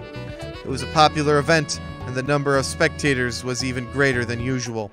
The payouts for those who gambled on the races were bigger as a result, too. Stepping out onto the track, Jack sighed. Sure brings back memories. As he surveyed the familiar grounds, he found himself reminiscing about the times King had brought him and Leonard there to hone their gambling instincts all those years ago. Leonard was the one who had predicted winners correctly the most often. He had spent a lot of time analyzing the outcomes of past races and bet large sums on the cars most likely to win. As a result of relying on safe bets like these, though, his payout tended to be comparatively low. King often used to laugh at him for it, always remarking, "Where's the fun in that?" King, meanwhile, used his brilliant instincts and powers of observation to guide him, and successfully predicted the outcome of one race after another. Of the 3 of them, it was he who constantly earned the most mira. For Jack's part, his interest lay in winning big on a single bet. He lost money far more often than he did the other 2, but occasionally displayed even greater gambling intuition than King himself, and sometimes won over 100 times the mira he bet. While he stood there mulling over those decade-old wins and losses, several men in black suits approached him. Presumably, they were Leonard's subordinates. "Please allow us to escort you," one said politely. Jack followed. Eventually, he found himself in a VIP room, encased in thick glass. It gave the occupants inside a very up-close view and personal view of the racetrack outside. In sat Leonard, Nike, and a loosely bound Hal. Hal! Without thinking, he made a dash towards her, but was quickly stopped by the man who brought him there. Each held a gun. Now, don't need to be so hasty," Leonard laughed. "I'm glad you can make it, Jack. I've got some real fun in store for you today." "Leonard, you son of a bitch. Leonard, you son of a bitch." Jack's furious expression was stark contrast to Leonard's playful tone. Finally saying what you truly think of me, Jack. I'm glad. Leonard looked genuinely satisfied. Jack shot a glance over in Nike's direction. I can't believe you're seriously helping him with this. I'm afraid. Oh, I can't believe you're seriously helping him with this. I'm afraid so, she replied simply, before drawing closer to Leonard. As I'm sure you've already worked out, our aim is the Joker that King left Hal over there. Leonard continued, turning the jewel from Hal's necklace over and over again between his fingers. Jack had indeed surmised as much. When Jack won the battle against King 7 years prior, King had given him a code of sorts that he wanted him to pass on to Hal. That code was intended to unlock the Joker that King had once secretly kept on him. At the time, Jack hadn't understood the meaning of what he was being asked to do, but he did now. King was well known in the underworld. He had all kinds of connections, but those ties weren't just limited to less savory of people. Many of the people he was connected to moved both inside and outside of the underworld. Tell me, Jack, Leonard said, if the underworld is black and the outside is white, which do you think the world of politics is? Jack snorted. Hell if I know. As black as it can be, Leonard said, as matter-of-factly.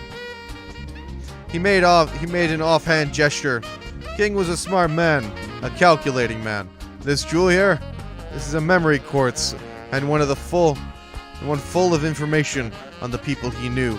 People in the criminal underworld, public faces who have connections in it themselves. The power this information holds is nothing short of incredible, and I intend to use it to keep moving up the ranks as a politician. And for that, Jack, he continued, I need the code that you, and only you, know. Jack was silent for a moment. I'm surprised you know all of that. Take it this is your doing, Nike? But of course, she confirmed. I want him to spread his wings and fly too, after all. Spread his wings and fly? Jack repeated on a disbelieving sigh. That's what you call this? Preying on people, King's daughter no less, for a bit of political advantage? He left that data behind to protect Hal from harm. What's the point in being promoted if you have to take advantage of a father's love for his daughter to do it? Jack's word resonated strongly with Hal, but they fell on deaf ears when it came to Leonard and Nike. I can't say I don't have a soft spot for that I can't say I don't have a soft spot for that idealism of yours, Nike said. But if you're afraid of using others for your own goals, then you're never going to get anywhere in life. You'll forever remain a powerless child. Leonard laughed. Forget it. No amount of logic will get through to him. Still, I feel guilty taking everything from you without completely beating you into submission first. Got to give you a chance to fight back, after all. So here's what I propose. We'll have a little gambling competition. If you win, you can have Hal back. If I win, you'll give me that code. Simple, right? Jack considered it. Leonard was smart, but he was also very cautious. It was clear from his aura of confidence that he was pretty certain that he would win. Jack, however, had no intention of backing down. Thus began their great wager over the outcome of the day's races with Hal's fate on the line. Chapter 9. Good and Evil. There was roughly an hour until the first race of the day was scheduled to begin, and so they agreed to use that time to formulate their strategies. Jack was led to another room by Leonard's men. He was also accompanied by Hal, who would serve as his advisor. Leonard's advisor would naturally be Nike. I take it just running away isn't an option? I mean, I'm free and all, Hal said once in the room. Jack shook his head. Even if we did manage to get away, which isn't especially likely, he's not just the kind of guy to just let this go. If this method doesn't work, he'll just go do something worse. Worse for us, of course. Yeah, I suppose you're right, Hal said. Okay, forget it. I just had to ask. As Jack noted, however, the odds of them being able to run away weren't particularly promising to begin with, as Leonard's men were likely to be everywhere. They pondered their predicament for a moment. Hal broke the heavy silence. Hey, Jack, has Leonard always been a bad guy like that? Jack couldn't help but smile slightly at the childish way she phrased her question. As far as he was concerned, the vast majority of gamblers, including himself, were to some degree or another bad guys. He knew what she meant, though. Both he and King had been part of the criminal underworld. But they had their morals and lines in that they wouldn't, under any circumstances, cross. Back in the day, that had been true of Leonard and Nike, too, but now... So they weren't then. I wonder what changed them, Hal mused. Jack had a pretty good idea of the answer. King's death 7 years prior. After that, Jack had lost his drive to his passion. His dependency had in turn caused Nike to become disappointed in him and leave his side. Leonard, meanwhile, found a new life on his own, away from gambling. It wasn't long after that the news of Leonard's move to politics reached Jack's ears. It was a transition that made sense to Jack, too. Leonard had always been one who loved flashiness, loved to stand out. In short time, though, less pleasant rumors began to spread about him. The whispers never left the realm of hearsay, but the content was enough to make Jack concerned. Bribes, suspicions involving organized crime. It was often said that power corrupted, but Jack hadn't expected it of someone he knew so well. Nike's really pretty, though, Hal said abruptly. You're sure you're completely over her? Flustered, Jack could only gape for a second before stuttering. Makes you think that? What makes you think I wouldn't be? Of course I am. His expression told a different story, though. Hal immediately regretted pressing the subject. Anyway, this isn't going to be easy while he has Nike on his side. There are many who call her the goddess of victory for the luck she brings to men. Goddess of victory, huh? I'm guessing you're one of those men too, Victory Jack? He couldn't deny it. She was completely right. Nike's gambling skills were just as good as Jack's or Leonard's, and whenever she and Jack worked as a team, they had never been defeated. Hal looked intrigued when he mentioned their teamwork. Did you guys work to get grifts together? He nodded, and it seemed as though there was more she wanted to ask, but she dropped it and changed the subject. You aren't going to look at all the race data they gave us then? Nah, I follow the races here as it is, so I pretty much know all that stuff already. Besides, numbers don't tell the whole story. You gotta get a read of the atmosphere out of the track if you really want a big score. Looks like we'll have to wing the first one blind, though. A quick glance at the clock confirmed his dismay. The start of the first race was rapidly approaching.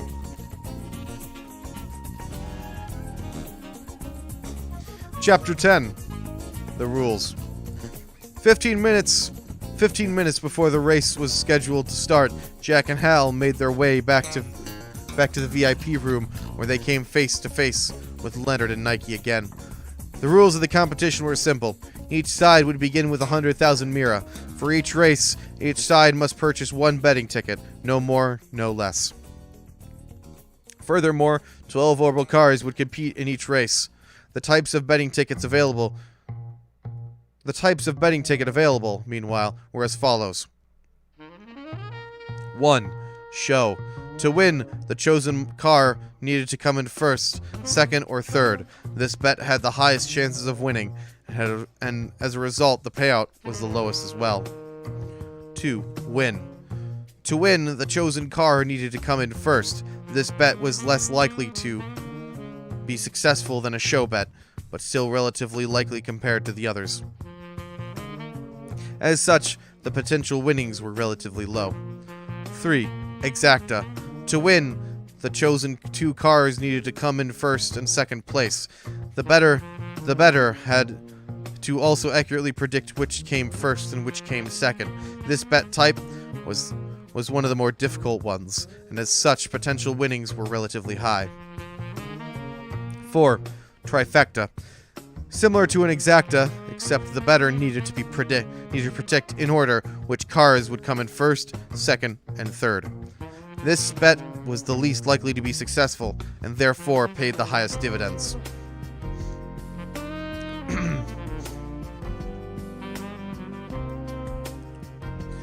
Like an 5. Exacta box. Like an exacta, the bettor needed to predict the cars that would come first and second. Unlike regular exacta, however, these could be in either order. This bet was more likely to pay out than an expecta, but because of that, it paid less as well. Trifecta box, number 6. Like a trifecta, except the 3 cards could come in any order, as long as one comes first, one second, and one third. This paid out more than exacta box, but less than a regular trifecta. Jack and Leonard would each buy a ticket and then show it to the other before the race began. There was no limit to the amount of mira that each could bet on one race, so long as they could afford it. If either of them ran out of mira, the other would be the victor. And all 7 races were to take place that day, 4 in the second half and 3 in the second. The races in the second half, the last in particular, paid the highest dividends. Each race usually took about 10 to 15 minutes. Every car was obliged to make at least one pit stop to charge their car's EP and change tires. Cars use EP? No way. Well, they are orbital cars, so I guess that makes sense. Completing these actions swiftly and efficiently added another element to the challenge to the completion. Large groups and corporations sponsored the teams participating in the race, and the results had implications not just for the team themselves, but for the countless powerful figures in the groups in the Republic who used the races as a proxy for their pride and reputations. The winning team were also rewarded with vast amounts of mira. The rules confirmed and agreed upon, Jack and Leonard purchased their betting tickets, and the battle between them finally began. Chapter 11, the first half. Before the beginning of the race, Jack and Leonard showed one another what betting tickets they had. Jack, asking Hal for her opinion, eventually settled on placing 10,000 mira on a trifecta cars of 5, 1, and 3. His reasoning was that 5 and 1 had the highest total number of races won, while 3 had shown a lot of potential in recent races. His bet was relatively safe and grounded in logic, but with just enough of an element of unpredictability to keep things interesting. Seeing his choice, Leonard laughed, remarking, "Someone hasn't changed." His ticket, meanwhile, was an exacta box on 1 and 3, which he had placed on a 20,000 mira bet. Jack was surprised. The Leonard he knew would have gone for an exacta box on cars 1 and 5, or perhaps pushed his luck slightly and gone for an exacta on cars 5 and 1. Leonard, however, had defied expectation by going for 1 in the second most popular car and the recently successful car 3. If anything, Jack thought, that was the kind of bet King would have made. Realizing what was on Jack's mind, Leonard's smile widened. "My time in politics has taught me a lot of things, Jack." 15 minutes later, the result of the first race came in. Car 3 had come in first place, followed by 1, then 5 in third. Car 3 had it. Car 3 had, it seemed, shown its potential yet again. As a result of the outcome, Leonard won his bet while Jack lost. Jack's total mira decreases while Leonard's increased to almost 150,000. Nike giggled. "Seems we're off to a good start." Leonard drew her in close and whispered in her ear, "All thanks to you." Jack averted his eyes. Hal tugged on his sleeve to get his attention. "Don't worry, Jack. We're only just getting started. No matter what she said, though, there was a 60,000 mira difference in their totals right off the bat, and that was a significant difference. The second race began. Jack once again placed 10,000 mira on a trifecta, while Leonard went with a much more certain show bet. This time, however, he placed all of the 50,000 mira he had won from the first race on it. Once more, Jack's bet fell short, and his pool of mira dropped to 80,000. Leonard, meanwhile, was successful a second time, and boosted his earnings to over 100,000 mira. Leonard now had twice the amount that Jack did. The third race began. For a third time, Jack placed 10,000 mira on a trifecta.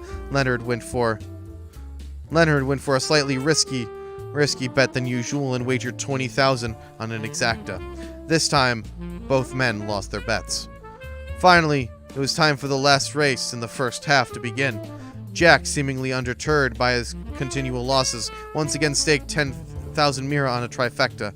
Leonard could only sigh at Jack's refusal to learn from his mistakes. But Jack paid him no mind. For his part, Leonard went on for another exacta, but this time he placed 30,000 mira on it. Leonard won his bet. Jack lost his. The race over, the first half had come to an end.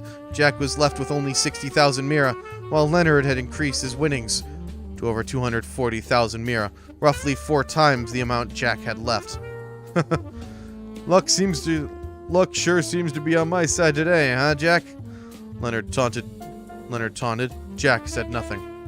There was roughly an hour-long break between the first and the second halves. After beckoning Hal to follow him, Jack walked quickly out of the room and over to their waiting area. Barely through the door, Hal threw up her hands and cried, "What are we gonna do, Jack? If we don't turn things around, we're screwed. We need to start making safer bets and—" Jack cut her off. "Nah. Even if we were to win bets like that, they're not gonna be enough to close the gap between us.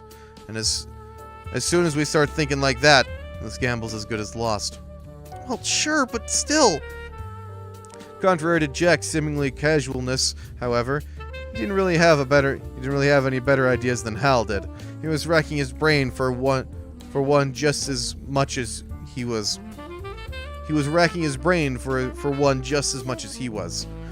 What he did know was that the gap between him and Leonard was too great for them to be able to win based on instinct alone.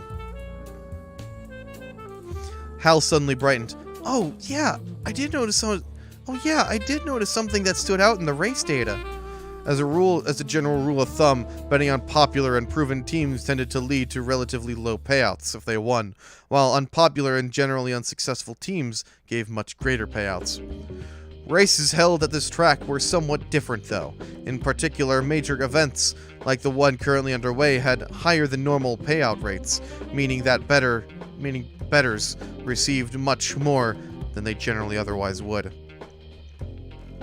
As one example of this, generally teams that consistently lost accordingly paid the highest dividends on the off chance that they won. And far from deterring bettors, this often attracted lots of people who wanted to bet on underdogs and win big. In theory, large numbers of people betting on such underdogs would make the potential buyouts decrease, but the payout rates were adjusted to make sure they didn't fall too much in order to keep things exciting for the gamblers who were betting.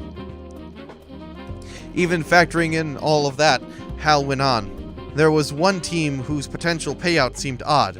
Jack had a look, and sure enough, he found himself agreeing. It wasn't odd to the extent that the average person would notice, but she wasn't wrong. The driver for that team was a man named Carlos, a real veteran racer who had held the current official record for the most consecutive victories. It was achievement that had earned him the nickname Legend. In recent years, however, he stopped winning at all. And a fact that led to more and more people calling him a legendary loser instead. He was an old friend of King's. Jack himself had met the man too. Jack chewed over her finding for a minute and then said, "Thanks for the tip, Hal. I'm gonna step out for a bit, okay? As soon as our break's over, head back on over to the VIP room without me." Well, wait a second, she shouted after him, but he paid her no mind and strolled nonchalantly out of the room.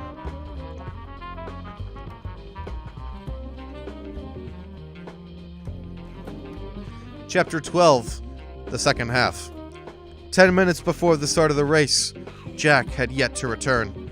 I hope he hasn't gone and run off, said Leonard, his voice with heavy scorn. You wouldn't dream of it, Hal retorted. Nike laughed. Apparently not. Here he comes now. Jack ambled over. Sorry, he said. Had to take a leak. Jack's carefree manner seemed to annoy Leonard, but it filled Hal with relief. He had been so subdued in the first half that to see him back to his old self gave her confidence, till she remembered that they hadn't even bought their betting ticket. Exasperated, she hustled over to him to get one. The fifth race began. Continuing his pattern from the first half, Jack went for a trifecta. Unlike the first half, however, he only bet 5,000 mira on it. Here I was thinking you'd get all cocky, then you go and lower your bet. Leonard radiated confidence, but deep down, he knew exactly what Jack was doing. Jack was going to conserve as much money as he could until the final race, and then bet it all on that. Knowing that, he realized he couldn't afford to let up on his offensive and decided to make a massive 100,000 mira on a win bet. The team he staked his wager on was an outside chance as well. In the end, Team Leonard bet on was victorious, while Jack lost his 5,000 mira. As a result, Jack was down to 55,000 mira, while Leonard's total exceeded 500,000. The gap between them continued to grow larger and larger. The sixth race began. Once again, Jack placed 55,000 mira on a trifecta. Leonard, meanwhile, didn't seem to be feeling especially confident about the race and put a mere 10,000 on a safe exacta-box bet. The race that took place was easily the most intense of the day thus far, and had the spectators on edge of their seats. Successful winners on trifecta tickets earned over 100 times they bet, but both Jack and Leonard had backed the wrong cars. If only we had picked the right cars on that one, cried a frustrated Hal. If Jack shared her dismay, though, he didn't show it. His thoughts were all for the final race. The seventh race of the day was about to begin. Having lost every bet he had made so far, Jack was down to a mere 50,000 mira. Leonard's winning now totaled roughly 500,000 mira, even though he, too, had lost the sixth race. In order to catch up, Jack would need to make a bet that paid out over 10 times his wager amount, even more if Leonard was to win his own bet. Incidentally, the two agreed not to show each other which betting tickets they had gone for until the race had ended. This was in order to make things more interesting, according to Leonard, anyway. The starting light shifted from red to green, and the race that would determine everything began.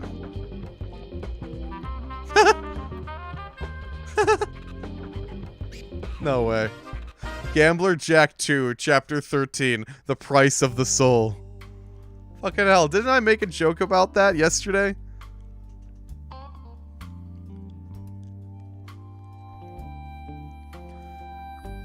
It quickly became apparent that this final battle was going to be even more intense and unpredictable than the sixth race had been. First, Car 4, which had been the favorite to win, had to withdraw partway through due to mechanical trouble. The second and third most popular cars, 3 and 6 respectively, also had their own share of problems, and while they were able to continue the race, their performance was far from their full capabilities. Thanks to these technical difficulties, there was essentially only 9 of the original 12 cars still in the race. Of those 9, Car 1 had the highest odds of winning, but Car 5 stubbornly refused to allow it to overtake it, and Car 1 was unable to get the lead. The cars at the front of the race were 7, 2, and 12. While they generally held that order, they were constantly jockeying for the position. Furthermore, Car 12 was driven by none other than Carlos, the legendary loser. That in itself generated a lot of excitement, as it had been quite some time since he had been anywhere near this close to winning a major race. As the heated race neared the end, the final corner that would determine everything approached. Just as they began to bend, a gap opened up between cars 7 and 2. Whether it was nerves or lapse in concentration, the drivers of those two cars left a space wide enough for Carlos to sneak through, and he seized his chance. With a deft hand at the wheel, Car 12 shot through and took the lead. The race ended. Car 12 was victorious, while Car 7 held on to second place, and Car 2 came in third. Leonard watched all of this unfold with a sour look. "Did you lose?" asked Hal. Her hopes, however, were quickly dashed. He shook his head and laughed. No. I just wasn't expecting old Legend to snag first place like that. I did believe he had the goods to get into the top 3, though." His smile widened. "You see, I bet on a trifecta box with cars 2, 7, and 12. The payout's 120 times what I staked." Jack and Hal were stunned speechless. To make matters worse, Leonard had bet 400,000 mira, meaning that he received 48 million from his ticket. He watched their faces with undisguised smugness. "Looks like you two realize now that you never stood a chance in Gehenna of beating me." Nike giggled at his shoulder. "Sure seems that way." The pair oozed confidence, sure that they had won. Hal's face fell, and she stuck out her tongue at them. "Nah, we just wanted you to think that." Jack grinned at a puzzled look on Leonard's face. What the lady said. We're just pretending to be surprised." "Then you didn't." Leonard couldn't seem to work out what they were trying to imply, but Nike quickly understood. Her painted lips compressed into a flat line. "I put my money on a trifecta," Jack clarified. 12, 7, and 2. Get it now? That's 1,100 times what I bet. This time, it was Leonard and Nike who were stunned into silence. The tickets that paid over 100 times the bet were rare enough even at this racetrack, but tickets that paid out over 1,000 times the bet were almost unheard of. As a result of his bet, Jack won 55 million mira, a total pot that was significantly higher than Leonard's 48,100,000 winnings. "What? How did you—" It was Jack's turn to laugh at the furious expression on Leonard's face. "You do realize that asking me is basically admitting wrongdoing on your part, right?" he said. "But if you really want to know, I'll tell you. It's simple. I bribed Carlos." "You did what?" "I got a friend of mine to get a ticket that just like this one. The money for it was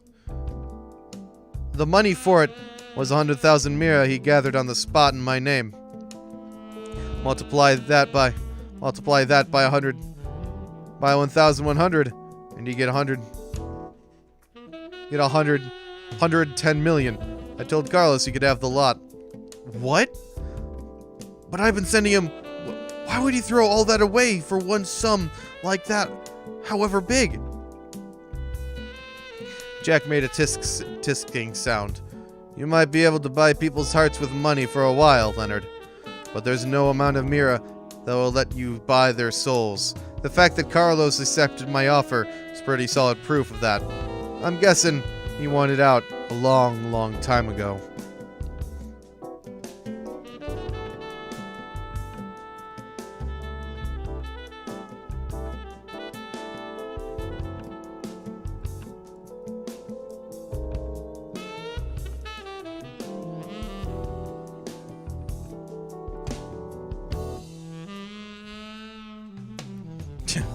"You know what?" Leonard gestured angrily, but then grudgingly added, "I'm pretty impressed, though. Admittedly, he wasn't alone. It takes some skill to manipulate the outcomes of races from right at the back. Old Legend hasn't lost his touch, that's for sure." It was at this point Hal spoke up. "But if you had arranged the outcome from the start, why did you go all in for a box instead of just a trifecta? And not go all in on a bet in your last 100,000 mira too?" Leonard looked away. "Well, just to be on the safe side. Jack's suspicions had proved right. Leonard knew as well as anyone that it was impossible to completely remove all unpredictable elements from a bet. As such, his way was to exercise as many humanly possible. His way was to excise as many as possible, humanly possible, and then take the surest and safest path to victory. He unchanged it all. Huh. Makes sense, Hal said. Too bad it cost you the victory, though. If you'd gone all in, you would have won, too. Leonard's head snapped back around. What? He quickly did the sums in his head and realized the truth. If he'd bet his entire 500,000 mira, we would have won 60 million mira, comfortably beating Jack's 55 million. It's a mistake, Leonard blurted out. A mix-up. The subordinate I asked to buy the ticket must have bet the wrong amount. I didn't lose. I couldn't possibly lose. Save it, Leonard, Nike interjected coolly. You messed with the most popular car in the race, didn't you? You did an excellent job of hiding the evidence, but no amount of hiding is going to be enough when someone already knows what you're going to do and can watch out for you. She pointed a perfect lacquered nail at him. You've been getting away with things for a long time, but not anymore. They all stared at her. What are you talking about? Leonard sputtered. What are you suggesting? It's probably faster to just show you, she said. Come on in. In Nike's signal, a number of men in black suits entered the VIP room. They weren't Leonard's men, though. Instead, they surrounded him and his underlings. This is the end of the line for you, Leonard. You've already taken the rest of your men into custody. Leonard wasn't the only one baffled by what was happening. Nike, what are you... began a puzzled Jack. With a laugh, Nike took a pair of glasses from her pocket and placed them on her nose, and addressed him directly. I should probably introduce myself, shouldn't I? Being an actress isn't my primary occupation. I'm actually a member of the Rocksmith Agency, an intelligence group which answers directly to the president. Ah! Oh, this is fucking cool as shit. Hell yeah.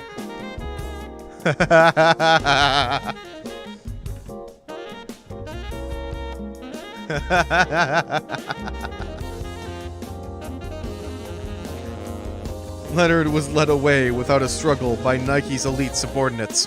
He stood accused of fixing all 7 of the races that took place that day, as well as hindering many of the teams who took part in them and damaging their property, along with a host of other crimes.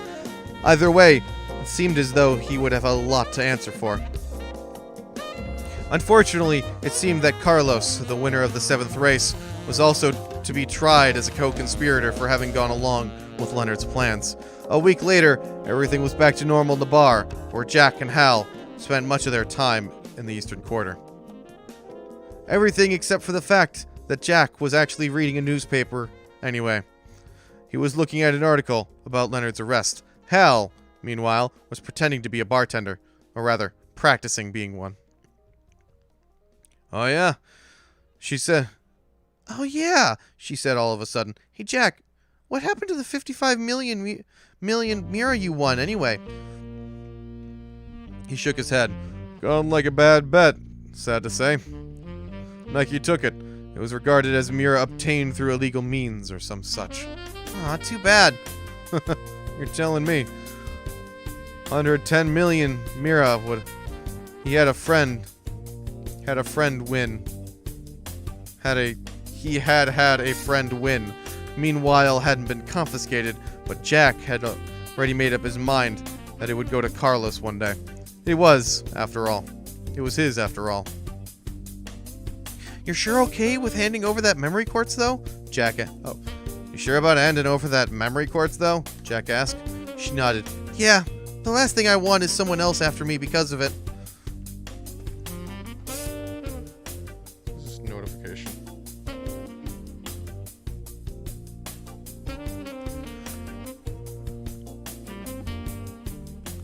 After Leonard was apprehended, Jack had left it up to Hal to decide what she wanted to do with the memory courts, full of incriminating information that King had left her. She had elected to handle it over to Nike.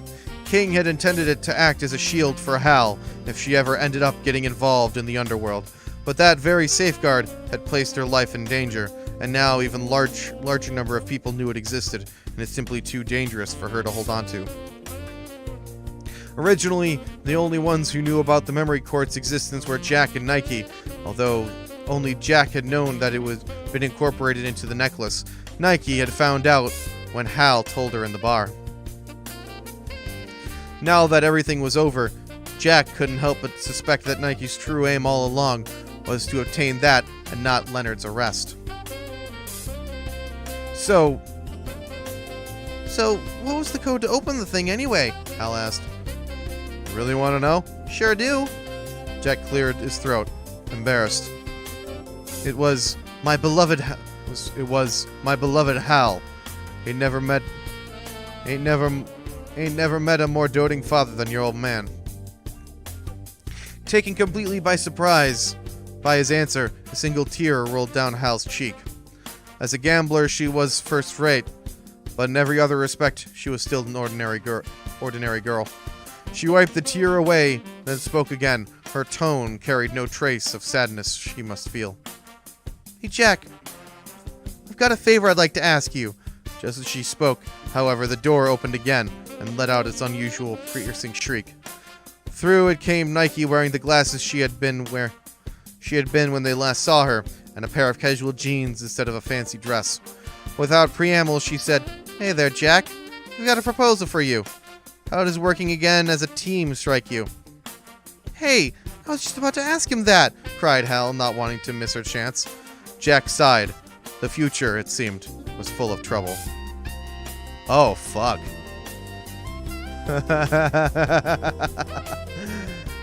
Oh, shit. Jack and Hal are a part of Rocksmith. Aw, that's sick. Oh, that's fucking sick. That's really cool. So I assume they've been... So I guess that means... Oh. We're going to be seeing quite a bit.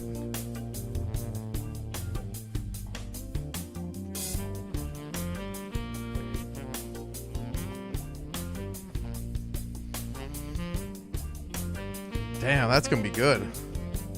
That's really cool. That's really, really cool. Holy shit. So that means, I assume, Nike is probably... So I assume in the Calvert arc, we're probably going to be seeing more of a lot of the crime and underworld and such. Crime and underworld, and I assume that's going to be something we're going to be dealing with a lot. And I'm assuming, you know, meeting Rocksmith and... Well, and I assume Killica's going to play a part too. Killica, Nike, all these people. I assume all these people are going to have a big part. But anyways, that I think will do it for me. My throat is tired, and I'm also a little tired of reading too. So I think that'll do it for me. I know I was thinking about reading Cornelia, but I don't think I have it in me. So yeah, that will do it for me for tonight. It's been fun. I enjoyed this. That was a really cool ending.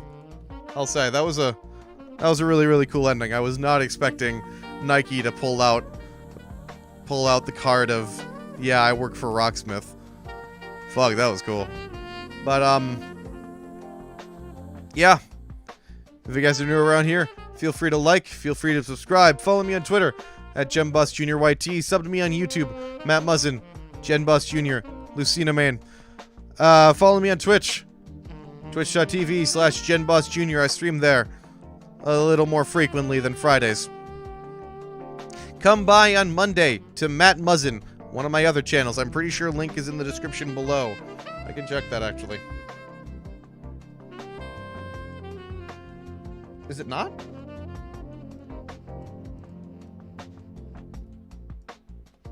check here.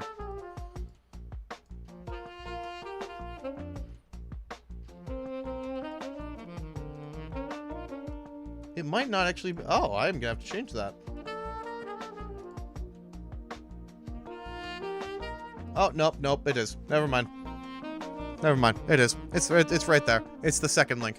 So, yeah, you can go check out that second link on my channel, on my description down below, and you can subscribe there. So be sure to check out for Monday when I stream the 1-year anniversary to the Ladybug video. I need to see if I can set an event for that. I should probably do that. But yeah, I'll be watching through Ladybug for the first time in a year. I will be reacting to it. I will be answering questions. I will be telling stories about the writing and the whatever and such. But yeah, I think that'll do it for me. It's been fun. I enjoyed this stream. That ending to Gambler Jack 2 was not what I was expecting at all. That was a hell of a finish. But anyways, I think it's about time for me to go. I need to chill. Or not need to chill, I want to chill. Alright. I've been Matt Muzzin. I'll see you guys next time. Bye-bye.